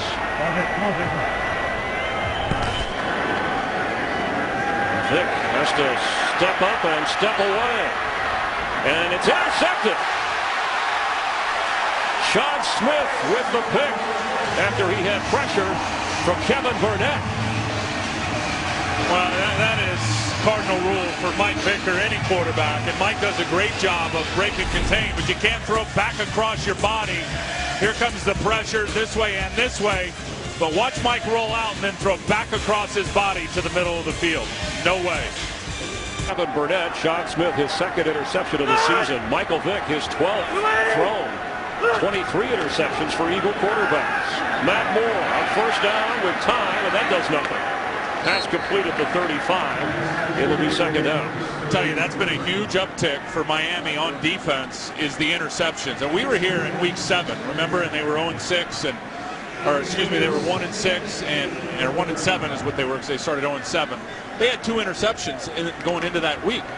They've had 8 since then by the defense. I mean, you put that into perspective, how their numbers have grown immensely in terms of the interceptions. But the reason why they've won 4 or 5. They got to do something on offense.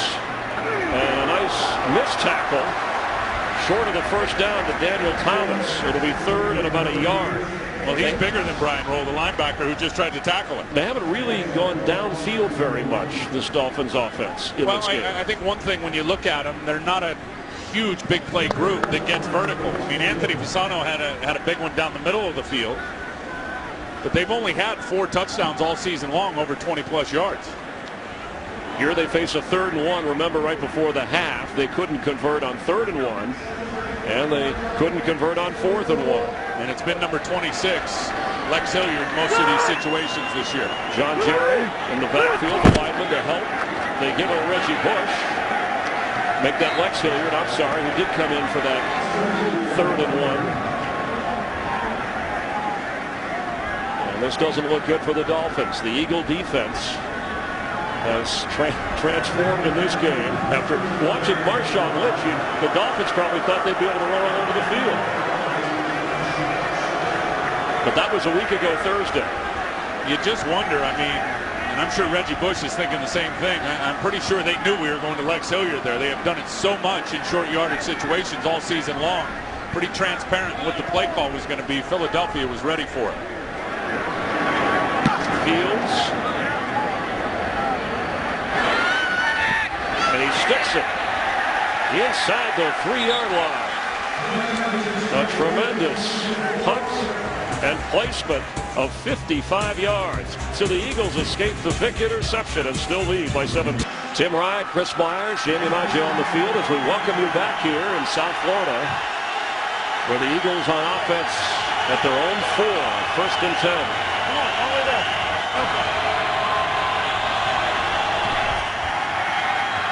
McCoy. Maybe a yard.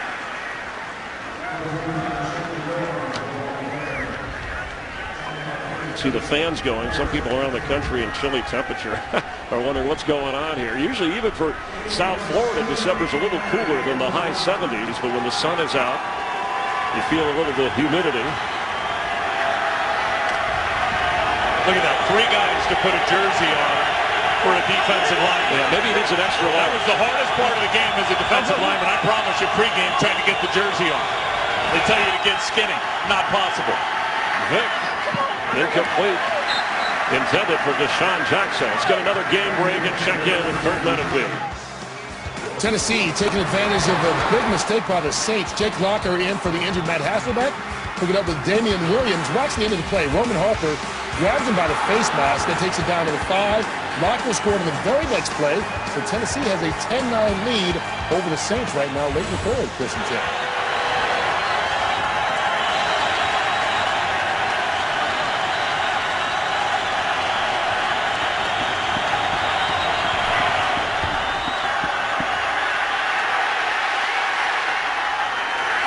Fourth down.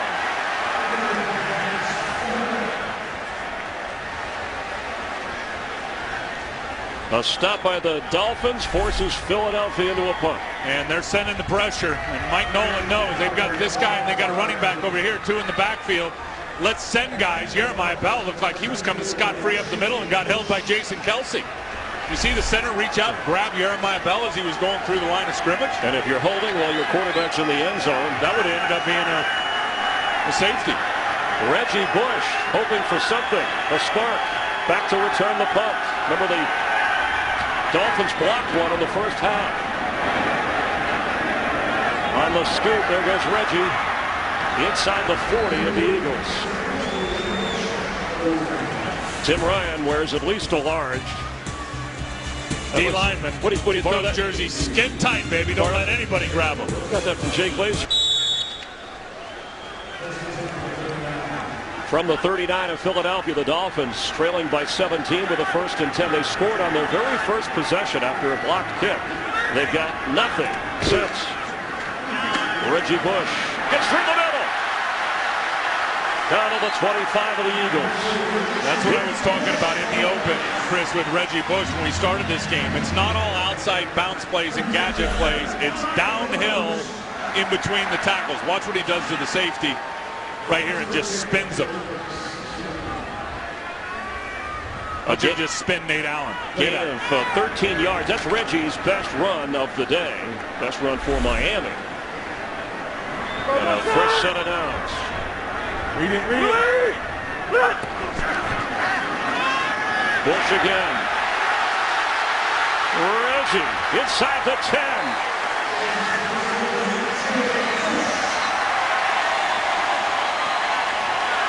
He got the crowd going last week with push-ups. It's a really nice block by Pouncey, but Brian Daboll, I'm telling you, if you watch this team this year, you know that he will repeat plays, and he'll go right back to him. And the first play right up the gut, Reggie Bush gets up on the safety and Nate Allen, and then that's the same exact play. Good blocking up front, but I love offensive coordinators that don't have their heads always buried in that play sheet. They're actually watching the game. Yeah. What works when it works and not afraid to go right back to it. After a 17-yard run, 1st and goal for the Dolphins. We may see it again. There's Reggie Bush. Told you.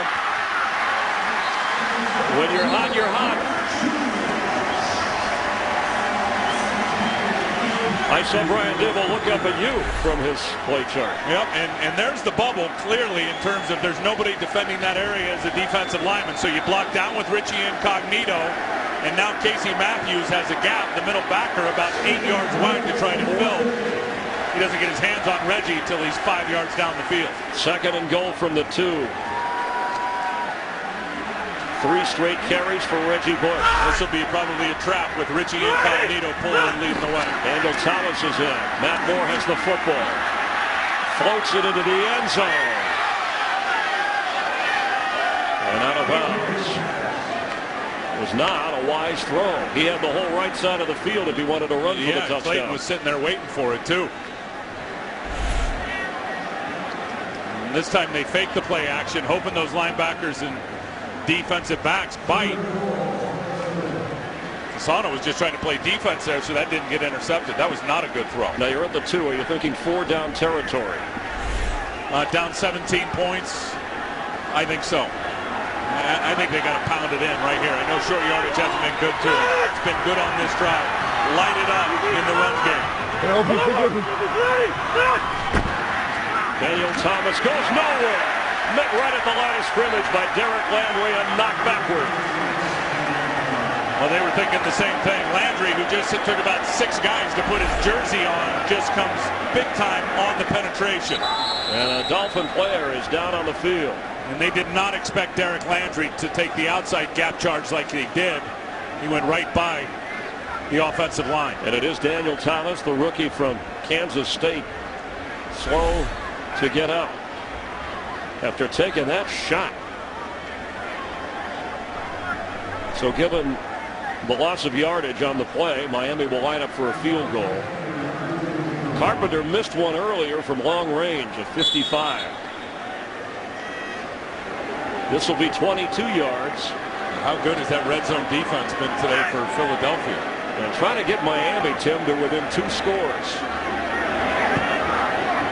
So the field goal is good. And there's some scuffling going on down there after the snap of the football. Pushing, shoving. Here comes a flag.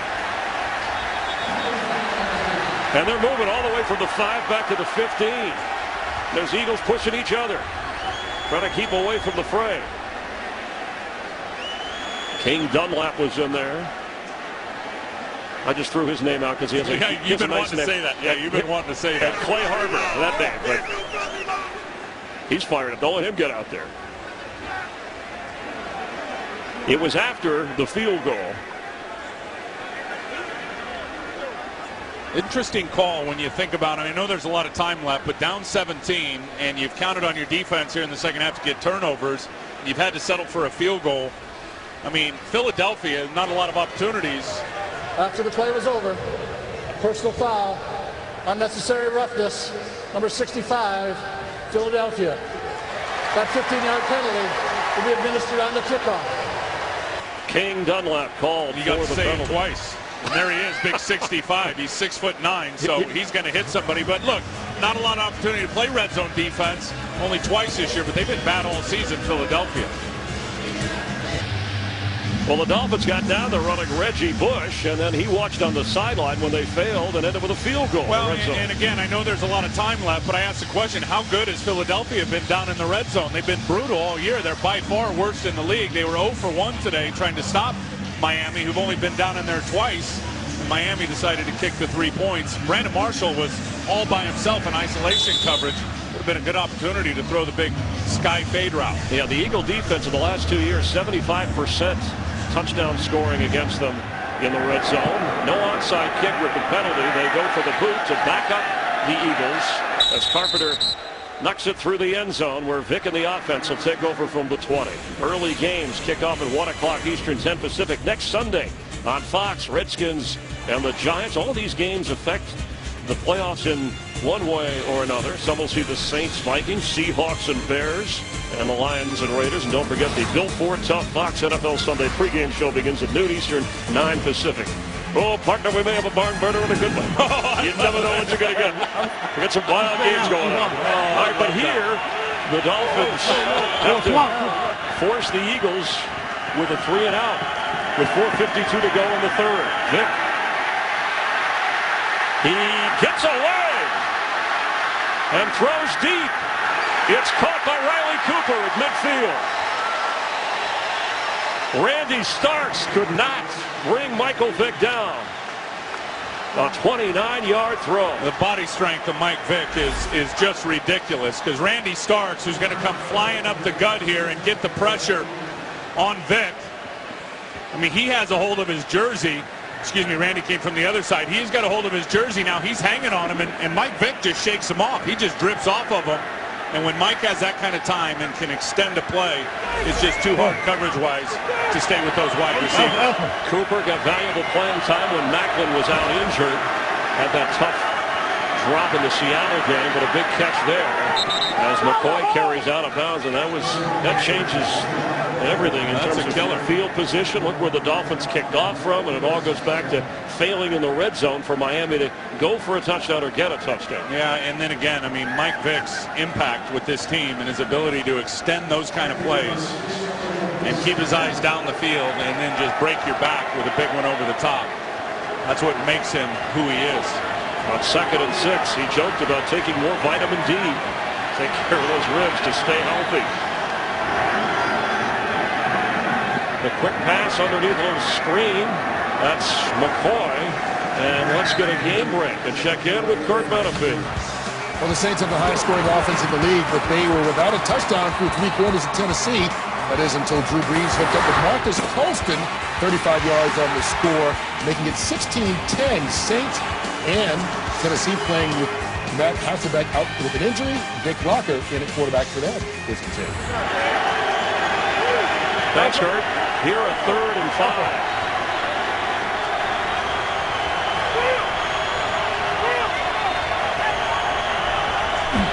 Pressure coming. Picked up. Vick's throw. Incomplete. Jason Avant was the receiver he was looking for. It'll be 4th down. So Miami does eventually get the stop on defense, but after the change of field position for the Eagles. And Mike Vick, they're sprinting them out, moving that pocket, which they've really been doing since early in the game when all that pressure came on Mike Vick. 4 sacks early in this game, and it's been a good job by Marty Morton-Henweg adjusting what the protections were going to be and moving Mike Vick around the pocket. Devon Betts is back to receive the punt. Remember, Reggie Bush was there before and then carried the load when Miami got close. High in the air, and a fair catch inside the 15 of Miami. You can get coverage of every NFL game with NFL Mobile. Call ** NFL Now. Eagle fan in green behind some Dolphin fans enjoying some sun and fun here as the Dolphins trail by 14.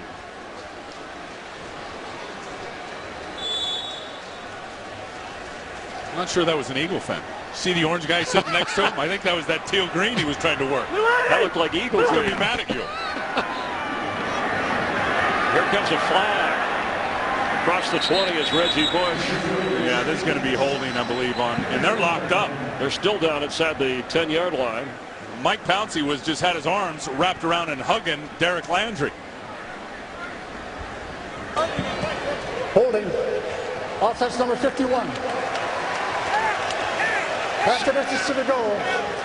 Repeat 1st down. Second call in the game against Pouncey. And there's Landry. There's Pouncey, the center. I mean, watch how he just fell on him, and then they stayed. I'm telling, they stayed embraced. Yeah, they were still loving up on each other. Reggie was going back to the huddle. I think here, you know, Tim, you tell me. I know they're backed up, but trying to get the ball, whether it's down the middle to Fasano to Brandon Marshall, Matt Moore, the clock is ticking here in the 3rd quarter if the Dolphins are going to try to get back into this. And now it's 1st and 17 from the Miami 6-yard line. Matt Moore is 11 of 18, only 95 yards passing.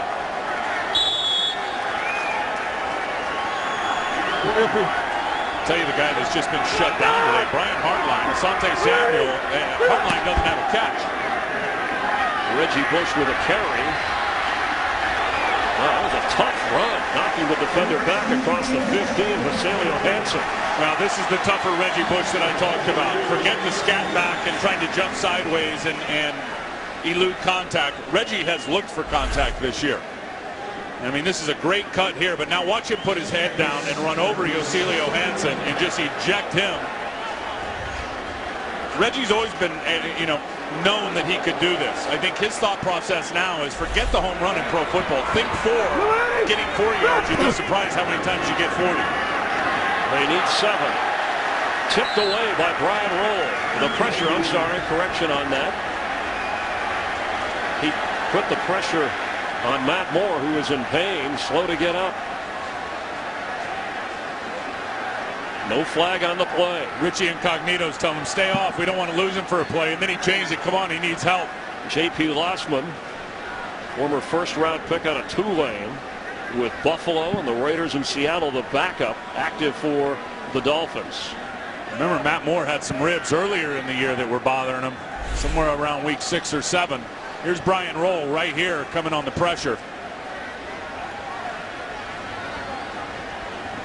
And that was Reggie Bush who missed him. That Reggie Bush is responsible for picking up that inside charge by the linebacker who put his helmet right on the ribs of Matt Moore. And like I said, Matt Moore had a rib injury early in the season that he dealt with. Matt Moore, who has played so well since stepping in for Chad Henne. And there's J.P. Lossman, made his Dolphin debut in a reserve role against Buffalo, but didn't throw a pass. Didn't play in the other 5 games when he was active on the roster and signed as a free agent back in October. Before signing with the Dolphins, 43 career games with 33 starts. Spent part of the 2010 season with the Seahawks, and we mentioned the Raiders in 2009 after some time in Buffalo. 5 seasons in the AFC East. So in a tough spot on 3rd and 7. I'll tell you one thing he can do is he can run. High snap. Lossman's throw behind, but caught by Fasano for a first down. That was an ugly looking play with a pretty result for the Dolphins. Well, Fasano's made quite a few of those this year, going up and getting them out of frame, which means the ball's not on the money. It's not a good throw. It's behind him. He goes up and gets it. Give Lossman some credit, though. He's been standing on the sidelines, and I'm sure not having that arm warmed up and getting out there and putting it within an area that Fasano could go get it. His first pass of the season.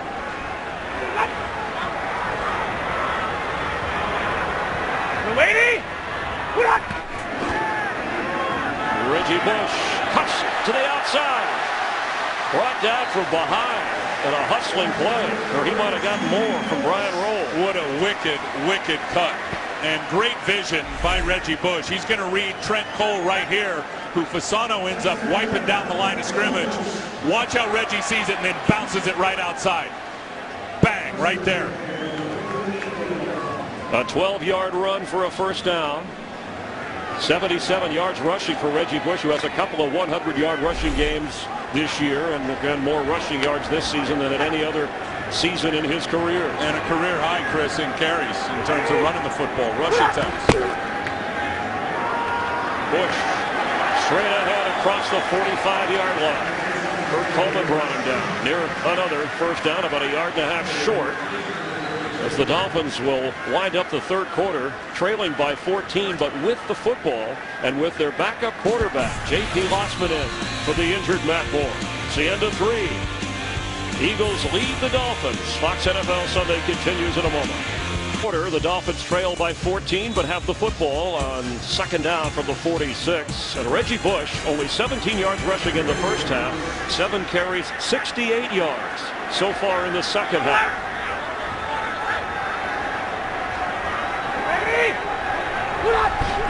J.P. Lossman, it's batted incomplete. Matt Moore checked that is in for J.P. Lossman. He came in after the break as Darryl Tapp got his hands up and knocked the pass away. You got to get him chopped down if you're an offensive lineman, and your quarterback is trusting that defensive end is going to get chopped down on the quick pass, so he is blindly throwing that quick throw, and Nate Gardner did not get Tapp chopped down, and he got the block. Direction that Moore is not back in. Lossman continues to play for the Dolphins starter, who was hit hard and remains on the sideline. And this is an area, this 3rd and shorts, where they have really failed today on 3rd down, Miami. Lossman completes the pass right at the first down marker to Brandon Marshall, and he was shoved back. 3rd down has been a problem all day. He never got past the sticks, and here's been the problem on 3rd down. Right here, Devon Bess, he has the first down, but then he fumbles. They lose that fumble. Great play by Asante Samuel. Here comes the pressure. Casey Matthews unblocked with a rock shot. That was a great job by Cullen Jenkins on that short yardage. Again, and then here's Derek Landry knifing through on short yardage. I mean, they have put themselves in some good, manageable situations on 3rd down. And Brian Daboll has called the plays, the offensive coordinator, but give Philadelphia credit, Chris, defensively. They have not allowed Miami to bust through for the first downs on the money down. Miami also failed on a 4th down and short try. The measurement here, and that's how far they have to go for a first down. And they will go for it against Juan Castillo's defense. Matt Moore looks like he was lobbying to try to get back in the game, but Lossman is staying in. They got to go to somebody other than Lex Hilliard, right? I mean, I would agree. They've already turned and handed to him at least 3 times in this game in short yardage situations that they've been unable to convert. And if your quarterback, so now Matt Moore is headed to the locker room, and if your quarterback is a capable runner, Lossman, JP is 6'2", 220+ pounds. Yeah, this Philly defense, I mean, a sneak, I see it. But if you're going to get him running sideways against a fast-flowing defense like Philadelphia, I don't like it.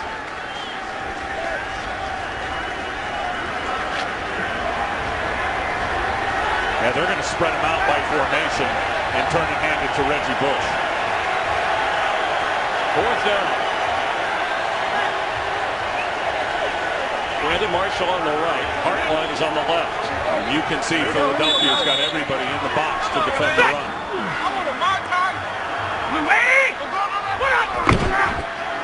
Lossman keeps. Oh yeah, his knees never went to the ground. What a good job by him. Yeah, he ducked low and was motoring forward.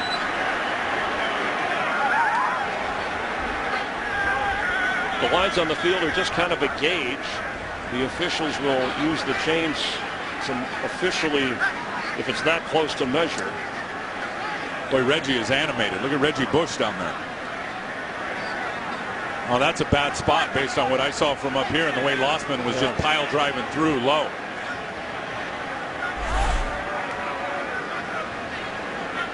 Watch as he dips, unless somehow one of his knees touches on the ground. Oh, he dropped the ball. He dropped the ball. This is not, no way. Yeah, but if you drop the ball and pick it up. But his knee was down, it looked like, as he dropped it.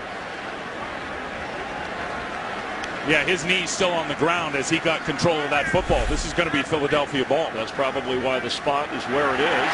But it's the Dolphins. First down. Now you've got to wonder if Philadelphia wants to challenge. The review before the end of the first half was under 2 minutes, so that was an official call upstairs. And the challenge flag is coming from Andy Reid. And I don't blame him. But how can you tell from the video? It's so difficult. He was still trying to corral the football when his knee was already on the ground. I think Andy Reid is going to win this challenge. Well, it's a big one, so why not? J.P. Lossman pressed into duty, signed in October, added to this Dolphin team. Philadelphia's challenge of ruling on the field for forward progress relative to a first down. Keeps on an important 4th down to try to keep the Dolphin hopes alive of rallying from a 14-point deficit. It's under review.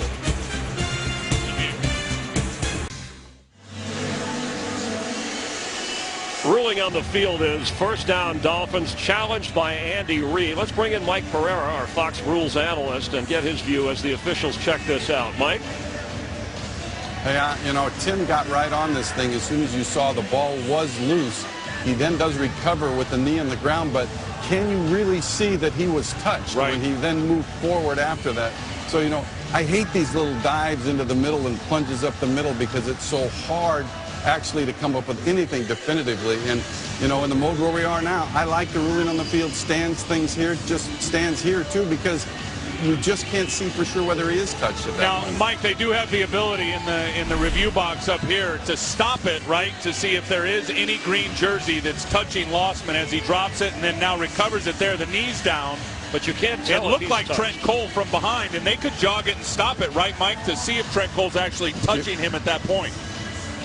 Looked like you saw Trent Cole there with his arm on his back. Exactly. Which again, if they stop it at that point, these are so tough. He's on but you watch there, clearly Trent Cole's on his back there. So you would look at that now and think that you have enough to reverse that and put him down, because I do believe the knee is down. That was the most definitive shot there of him being touched. That's right. And Ron Winter has taken a look and is trotting out to announce the call.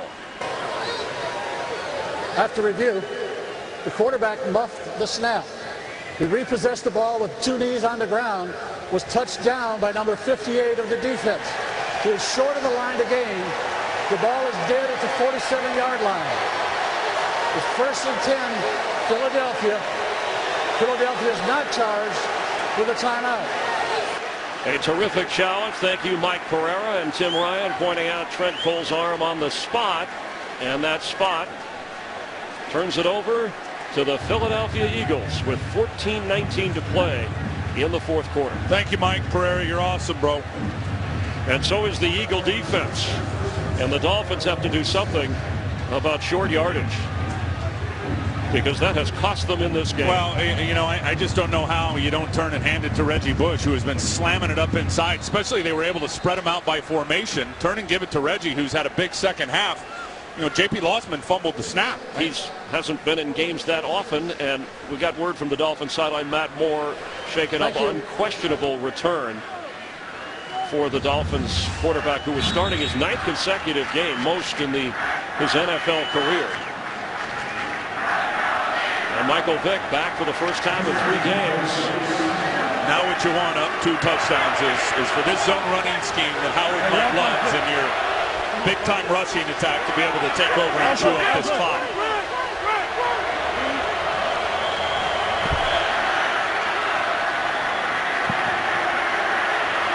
Michael Vick is on the run, gets away, is still motoring, and is eventually brought down. Looked like Cameron Wake got to him, but they couldn't sack him in the pocket. It's one way to chew up time. His 2nd run of the game, and he picked up 4 yards. And there's clearly nobody open because Mike was moving around the pocket. They built a nice pocket around him, and there was just nowhere for him to go down the field with the football, so he had to take off and try to force the issue.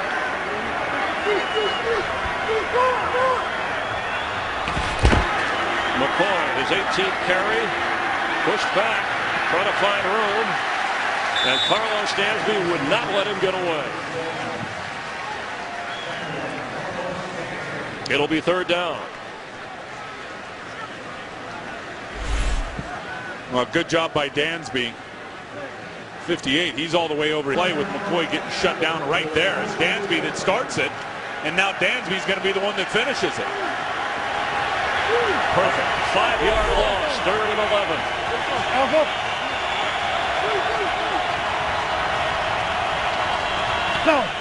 Here comes pressure. Batted in the air and almost intercepted. Was it Merlin again? Cameron Wake had a chance of the ball floating in the air for the pick. Was it Philip Merlin again that gets his hands up and gets the bat down? And this guy started as an outside player. Here you're going to see him come up on the inside here. And when he started his career here, he was an outside edge rusher. And he has put on a bunch of weight and a bunch of size. And usually when that happens, you're going to move closer down to the football in the line of scrimmage. Defensive tackle, nose guard. Another good job reading the quarterback and knowing when to get his hands up for the block. Eagles forced to punt despite the good field position. And a nice kick that Devon Best lets go. And it goes into the end zone. Not close, and a big difference of some 18 or 19 yards. A 52-yard punt. The Dolphins will have it on offense from their own 20 with J.P. Lossman, the quarterback. Tuesday. Eagles enjoying their trip south with a 24-10 lead, 12:50 to go. Matt Moore, again, with a head injury. He will not return, so it's all up to J.P. Lossman if the Dolphins are to rally. First down to their own 20. Pressure coming, and he goes down. The Eagle defense with another sack, their 5th of the game. You just wondered when no Jake Long was going to show up and rear its ugly head for the Miami Dolphins, and there we just saw it with Trent Cole just blazing around the corner of Nate Gardner. And also, Vernon Carey went out. He's come in some short yardage, but for the most part has been out with John Jerry again in his spot at right guard. So 2 starters on the line out, and the Eagle defense taking advantage. Reggie Bush checks in.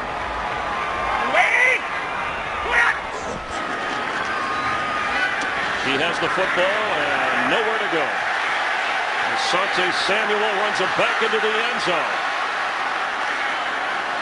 And he gets out to the 4-yard line.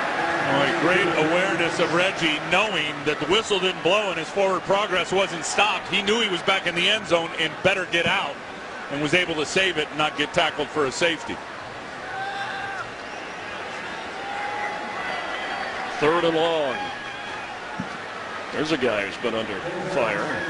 Well, he's been on fire today. Juan Castillo's defense have really played their hearts out in some critical situations, in particular the short yardage situations. After a loss of 9.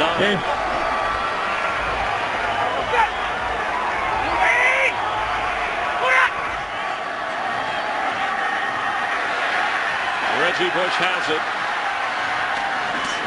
It'll be 4th down. You know, defenders almost don't expect Reggie to put his head down and run you over. Everybody's waiting for Reggie to try to juke him and get to the sideline. He'll have none of it this year. Just like he did in New Orleans and won a Super Bowl there. One of those special players. No, he never did that in New Orleans. No, I mean a championship in college football, a championship in New Orleans, and he's embraced the community here in Miami. And he did that in New Orleans to help turn things around for a franchise that did not have success with Sean Payton and Drew Brees. The Saints are winning today in the 4th quarter. And Deshaun Jackson.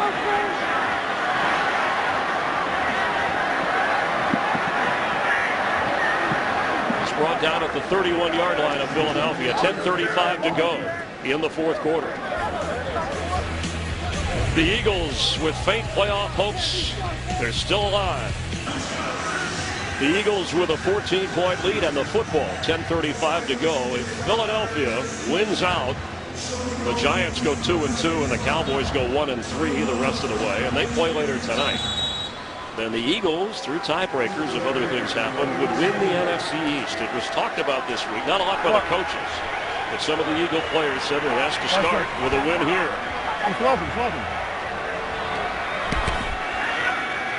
LaShawn McCoy. He'll lose yards. And a late flag.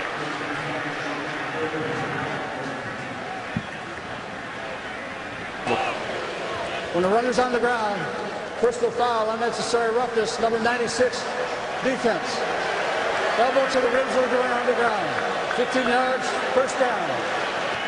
Paul Soliai called for the penalty, and the wheels are starting to come off for the Dolphins. Yeah, no piling on, no splashing. Here's 96, Paul Soliai, and McCoy's already down, and he's going to drop about 355 right on him with a elbow to the back of the ribs.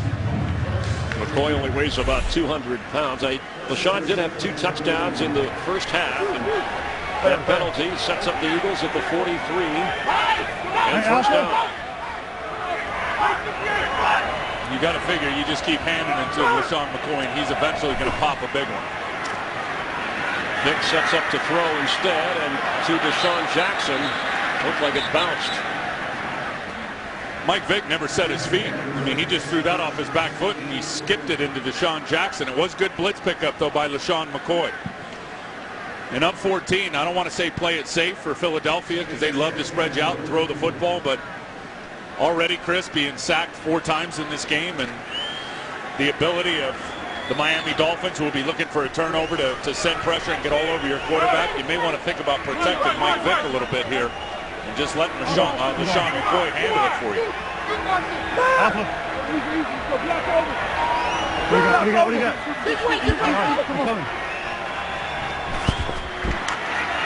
McCoy trying to find room and falls forward for a yard and a half.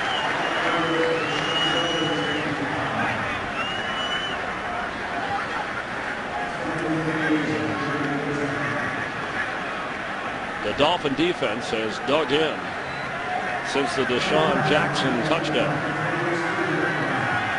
Philadelphia scoring 17 points off turnovers. And 3rd and 11.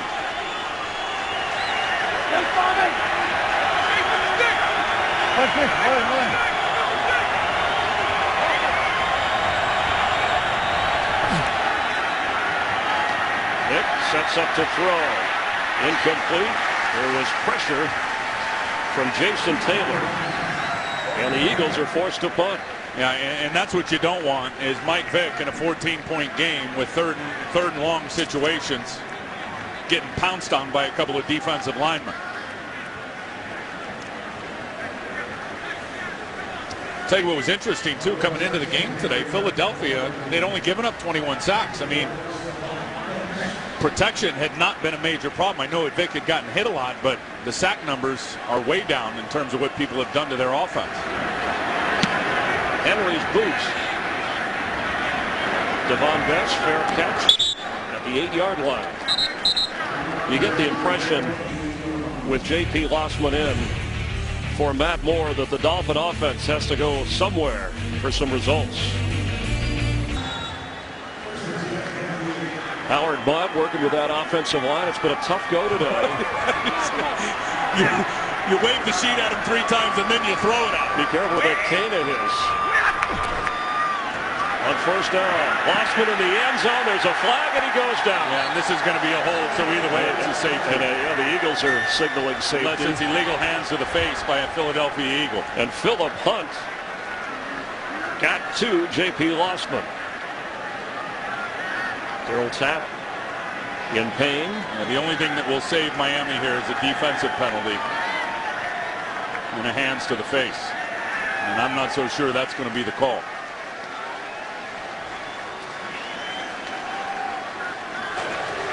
The result of the play is a safety. During the play, personal foul, grasping the face mask, offense number 75. That 15-yard penalty will be assessed on the safety kick, half the distance to the goal. Nate Garner called for the penalty. He came in for Jake Long. Remember, Vernon Carey is out. Matt Moore. So 3 starters on the Miami offense out of this game. Yeah, and the Philadelphia Eagles have made it pay for it. And look at that, is just pure power rush by Tapp over there on Nate Gardner. And then here's the other side with Philip Hunt on Mark Colombo. And those defensive ends playing from those wide alignments, J.P. Lossman's had no chance since he's come in. And it was just as bad for Matt Moore before.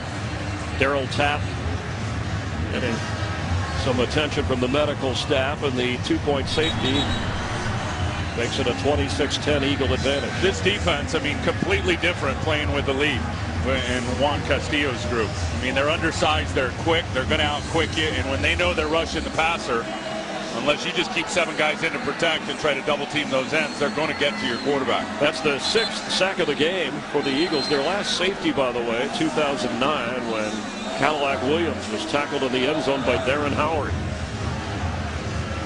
I mean, it's just hard to put into words what the defense has been able to do today against an offense that had really been humming. 28 points a game in the last 5 games for Miami coming into this one. And they have just been throttled way down by Philadelphia's D with the turnovers and the pass rush. Those 6 sacks, that is a season high for the Eagle defense. Philadelphia will get great field position. They get the Jets at home next. Then they're at Dallas and home against Washington to end the season and try and do their part to keep postseason possibilities for the Eagles alive, which is incredible when you think about the way the season has gone for Philadelphia. Dan Carpenter with the punt on the kickoff. Brandon Fields will take over for what would normally be his position. And Deshaun Jackson back as Fields boots it.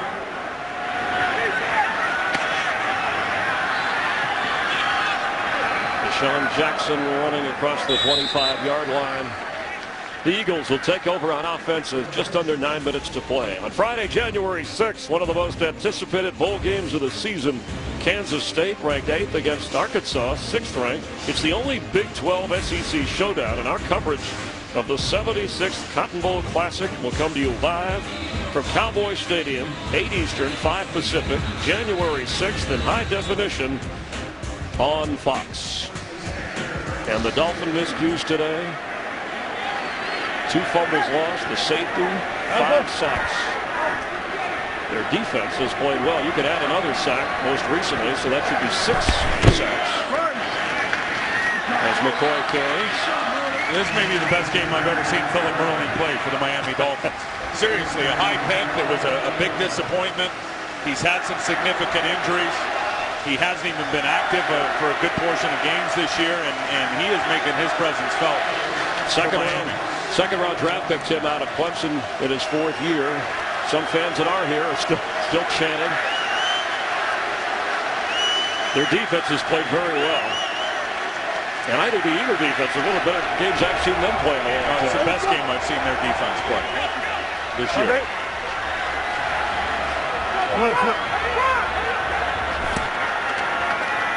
McCoy brought down by Randy Starks.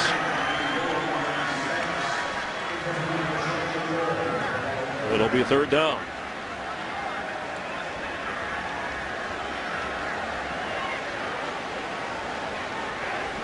The Eagles started, they won their opener against the Rams, Andy.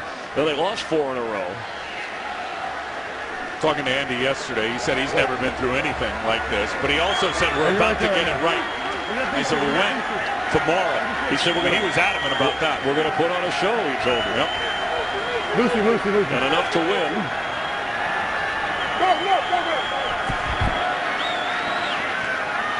Deshaun Jackson has it, and it'll be 4th down.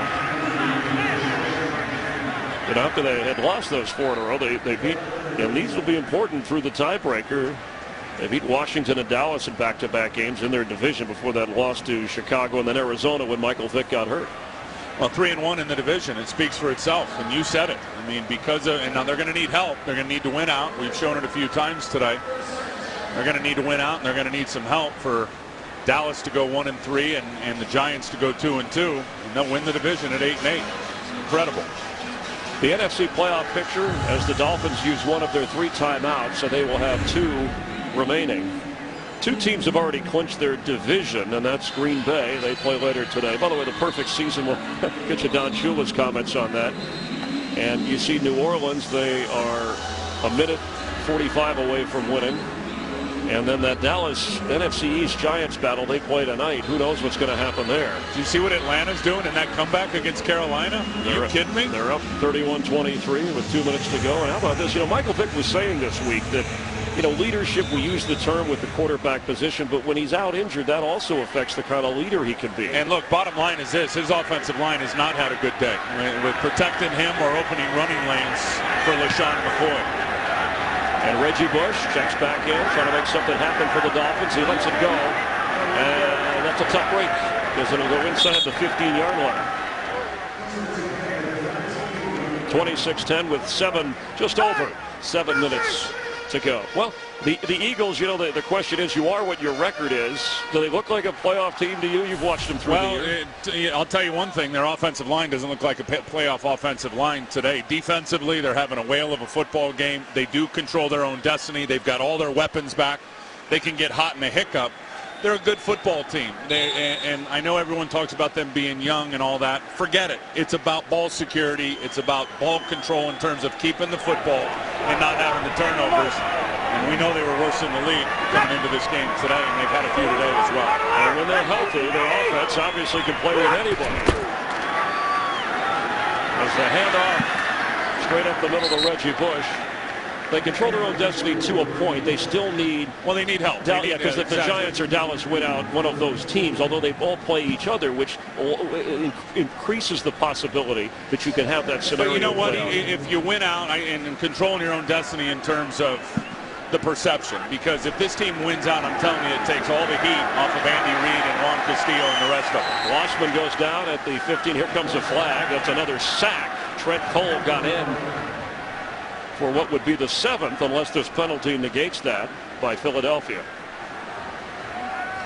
And I'll say the same thing I said about Tony Sparano earlier with Andy Reid. Personal foul, contact to the knees of the quarterback, defense number 58, 15-yard penalty, first down. All right, so it is on Trent Cole, no sack. Yeah, and they're just licking their chops. But I'll say the same thing about Andy Reid as I said about Tony Sparano. I mean, you look around the NFL and tell me where you're going to find a better leader. And there's Trent Cole who's fallen down, and that's a good call. A better leader in terms of a head figure that knows how to coach coaches and knows how to coach players than Andy Reid in terms of coordinators. You're not going to find him. In his 13th season, Andy Reid, and again, only 2 losing seasons. You know, Michael Vick was asked about that, and he said, I'm not worried about Andy Reid. I think we'll all be back here next year. Daniel Thomas carries. As long as the players do their job And of course, Vic had that big contract in the neighborhood of $100 million after his year last year. And that's another reason you want to protect and keep him healthy, as he has put the Eagles in position coming back for the first time in the 3-game absence. Darryl Tapp unlikely to return with an injury. We saw him go away on the safety for the Eagle defense. And Mike has been rusty today. I mean, saw him miss a couple of guys, did have the big touchdown. Lossman across the 30. He keeps. Keenan Clayton runs him down. Matt Moore was hurt just as the fourth quarter was beginning. A blow to the head, and that forced Lossman, who in 2004 was drafted in the opening round, 22nd pick in the draft by the Buffalo Bills. Never quite lived up to the college hype coming out of Tulane. Yeah. On 3rd and 11.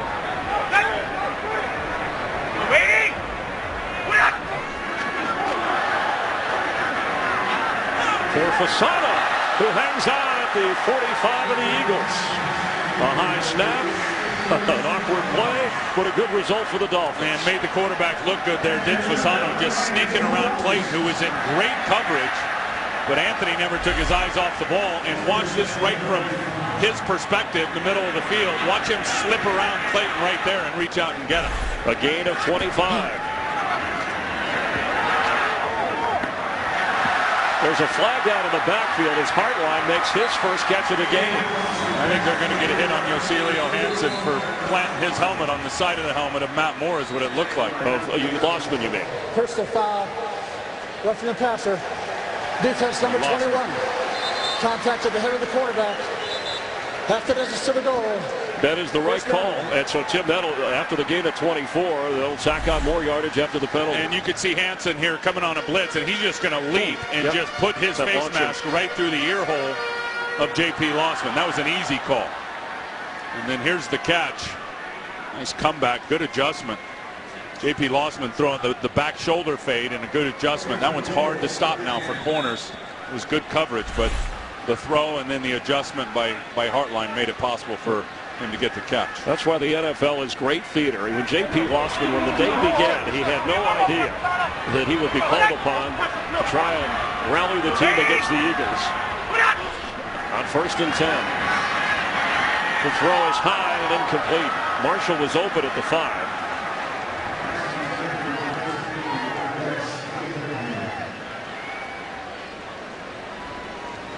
It'll be 2nd and 10. This would be a good opportunity here if Philly can keep them out to get confidence going in their red zone defense. As bad as they've been this year, and they've been bad, the worst in the league. This is their only 3rd time down in the red zone today, and they're 1 for 1. And of course, the last one, they were able to keep them out. If they can do it again here, they could certainly build off of that going into next week, I would think.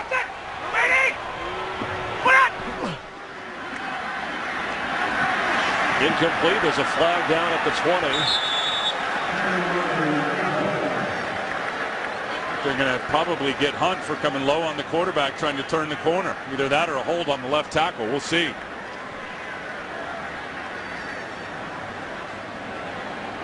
Garner, the left tackle. Holding. Yep. Offense number 75. 10-yard penalty. Repeat 2nd down. In for Jake Long. So it'll go back to the 20. And there's the matchup right there at the top. You'll see Philip Hunt. It turns low, and now he's going to end up coming in low. He doesn't hit Lossman hard enough to even have a factor, but Garner jumped on his back. 2nd down, 20. 4:30 to go. The Dolphins have 2 timeouts.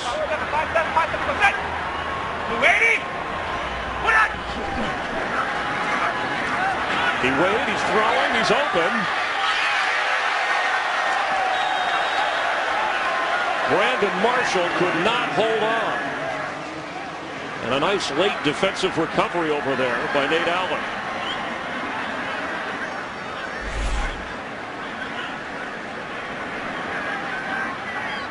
Lossman just throws it up, back pylon. It's actually a good throw, just better coverage. You like the fact that he gave big Brandon Marshall an opportunity against a safety one-on-one, see if your guy can go get it. Brandon Marshall, the only touchdown of this game for Miami, and it happened on the Dolphins' first possession. On 3rd and 20. Fasano tries for the one-hander. Incomplete. 4th down. Well, you need 2 scores and 2 two-point conversions. Right down the pipe here. Fasano one-on-one on the middle linebacker, the rookie Casey Matthews, wide open. Just overthrew him by a little bit. Fasano could barely get one hand on it. And he's made some of those circus catches, some of those one-handers this year. That one he couldn't. So they need 20 for a first down. We're going to get a timeout here called. Philadelphia. They're first. Dolphins. 30-second timeout. Eagles have 2 remaining. Dolphins are 0 for 2 on 4th down, and they've struggled on 3rd down in short yardage. The NFL next week on Fox, and hope you've enjoyed our game and the coverage today from the pregame show throughout the afternoon. You'll see Redskins and Giants. Late game is the Lions and Raiders. It all starts with the Built Ford Tough Fox NFL Sunday pregame show at noon Eastern, 9 Pacific. You know, the Packers play later trying to stay undefeated, and I saw some comments from Don Shula, who was here at the game, quoted the Miami Herald, said, you know, about the perfect season for the Pack. I'm not some grumpy old guy sitting in front of the TV set rooting for the Packers to lose. You know, Joe DiMaggio didn't root for people to break his record, but if they do it, I'll congratulate him. And Bob Greasy was asking Harvey Green of the Dolphins for Aaron Rodgers' numbers, and I might have to call him and congratulate him. Bob finished up that Earl Morrall. Well, the perfect season won't end at the end of the regular season. It'll end in Indianapolis. It doesn't mean anything for Green Bay unless it ends there. Ask the Patriots about that. That's right. On 4th down, no, he's down. The whistle blew. The official called it. And Trent Cole and Jason Babin have Lossman wrapped up at the 30.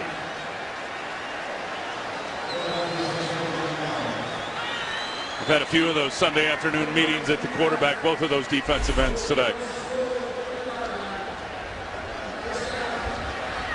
And take a listen for the whistle, and then you'll be able to understand why they called them down. And they have had a field day today, both of those defensive ends, especially Babin.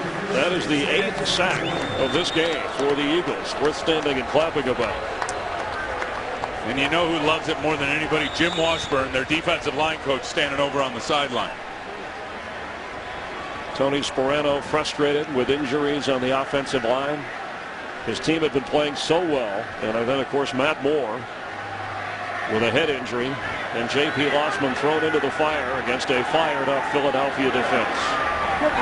McCoy has carried 22 times. And he gets the carry again. And a healthy run out across the 37-yard line. Under 4 minutes to go. 80-plus yards rushing for LaShawn McCoy in today's game. Look, the defense for Miami is not the reason why they're going to walk away with an L in this game. And 26 points, that's tough to swallow. 2 of those came on a safety. But they played pretty darn good defense when you talk about their ability to shut down a potent running attack. And they've got pressure all over Mike Vick, and they've been good on 3rd down.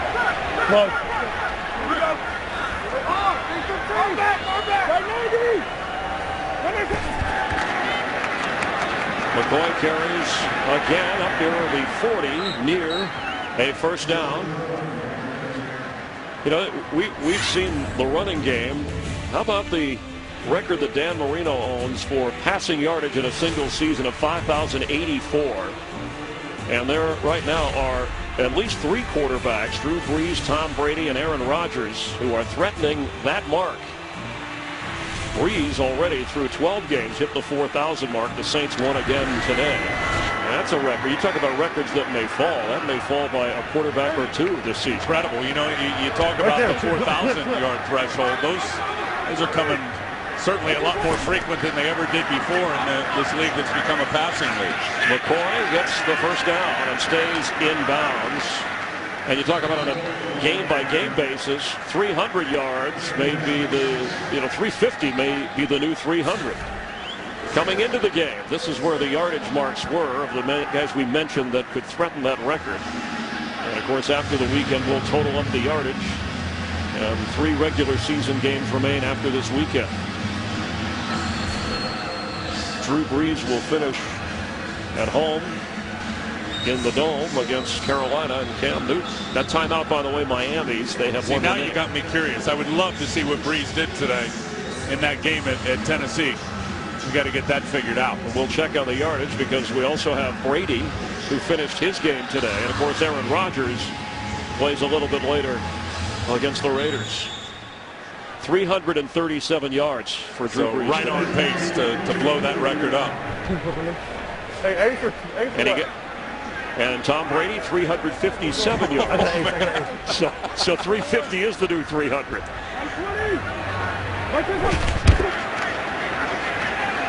McCoy spins the other way and did a lot to get a little. And what Andy Reid said, he's a make-you-miss back rather than a break tackles back. But some people, in fact, it was Jason Taylor who talked about McCoy and said he has a little Barry Sanders in him. And McCoy said, no, he's my favorite runner all time. But Barry Sanders was my idol. But I'm a different body type. They're totally different. And Barry was, in terms of body type, from the waist down, he was so thick in his legs and his lower body. Maybe the start and stop side cut and just having guys grasp at air is maybe, that would be the comparison. But in terms of the complete running style and the way they look, and I'm not buying that one at all. And it was good to hear McCoy say he wasn't either. 26 carries, wanted to correct the yardage totals. Only 44 yards for McCoy in this game today. He does have the 2 touchdowns, and those yards have been tough because of that Dolphin defense that, as you pointed out, Tim, the offensive line. Well, and another thing with McCoy, they've limited him as a receiver today.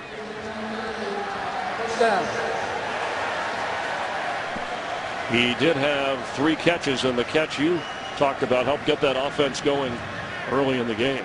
Well, that was the big one, but that's a guy that had 78 catches last year, had 42 coming into the game today. And as he told us, he thought that's why they drafted him, was because of his receiving skills. We have an unsportsmanlike conduct call against Miami's bench. So the penalty being assessed against the Dolphins takes it to the 43 of Miami with 2:24 to go. And the Dolphins are out of timeouts.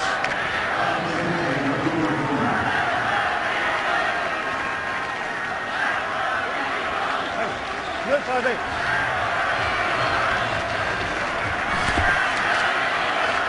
27th carry for McCoy, who has to go back the other way. He'll lose yardage.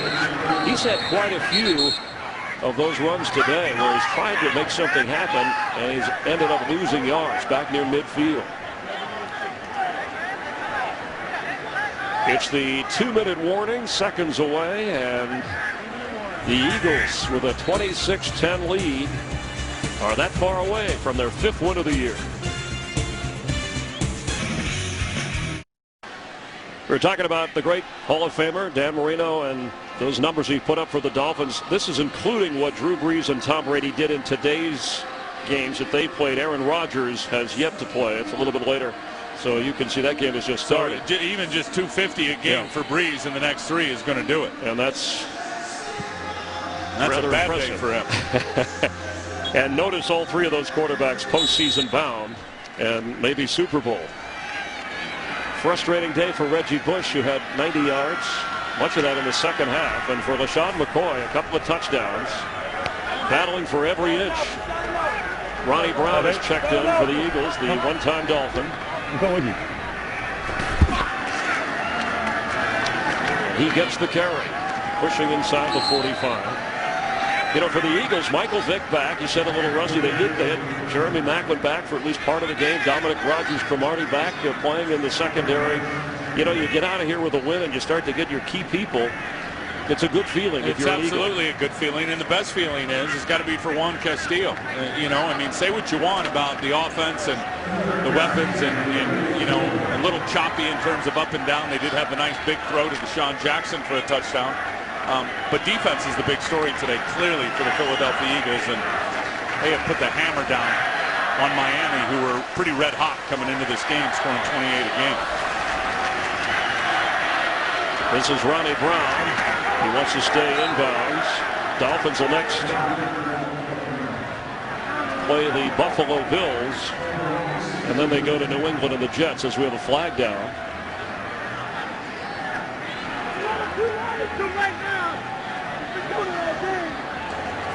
Holding.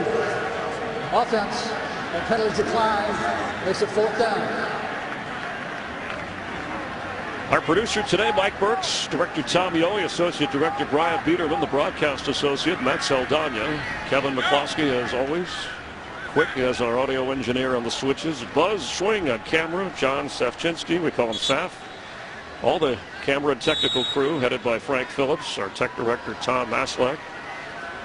Stage manager John Branco, a Florida TV veteran back from the Wometco days. Our red hat, Jay Cohen, another Floridian down on the field. Up in the booth here, Emmett McGuire, James Petralka helping us with spotting and stats. And our thanks to Harvey Green of the Dolphins and Derek Boyko of the Eagles for their cooperation and getting ready for the game today with the teams.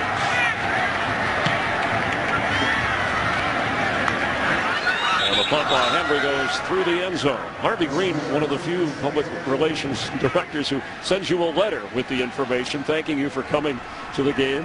Nobody more thorough than old Harvey Green. We appreciate that. So here's what's remaining for the Eagles. They did what they had to do today, Tim. Can they win those 3? I think they can. I mean, obviously at Dallas will be an issue. Washington, certainly that one. The Jets played big today, but you bet they can. Their defense plays like they did today, and their offense finds a way to get back on track with those weapons and shaking the rust off. You bet they can. They crushed the Cowboys in the earlier meeting. And they would need help. Again, the Cowboys would have to go 1-3. Eagles could be a part of that. And the Giants would have to go 2-2. And they play tonight, the Giants and Cowboys. And that's Spotsman going down again. Trent Cole with another one. They might put their second Dolphin quarterback out of the game. That's 9 sacks for the Eagles. Again, how many times have I said it today? With this team, with the lead, with how they're built defensively, and I said they'll remind you of the Indianapolis Colts with those 2 defensive ends.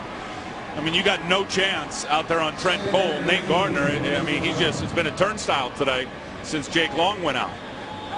Trent Cole, people forget, he's one of the most productive pass rushers in the NFL over the last 5 or 6 seasons. He's right there tracking with Jared Allen and DeMarcus Ware. When this team's playing with a lead and their ears are pinned back, can't stop them. And Reggie Bush, who's been the heart and soul of this offense, carries, and that should do it. The Dolphins will plan on drafting a quarterback next year and try and build on some of the positives as they will fall to 4-9, and the Eagles will go to 5-8. 26-10. The final, Philadelphia over the Miami Dolphins here in South Florida. The Eagles' NFC East Division title hopes still alive. Again, hats off to the Dolphins. They've got a heck of a football team that Tony's put together here. And really, it was 2 teams that needed to win going against each other, and we were able to come out on top on it. But it was a hard battle game on both sides. Proud of my guys.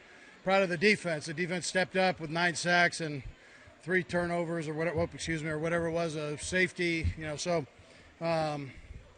Again, proud of the way they played. I think it was a good job by the D line, getting penetration, and in those situations you have to do that, and then the linebackers fill in the void after that. So those guys did a nice job with it.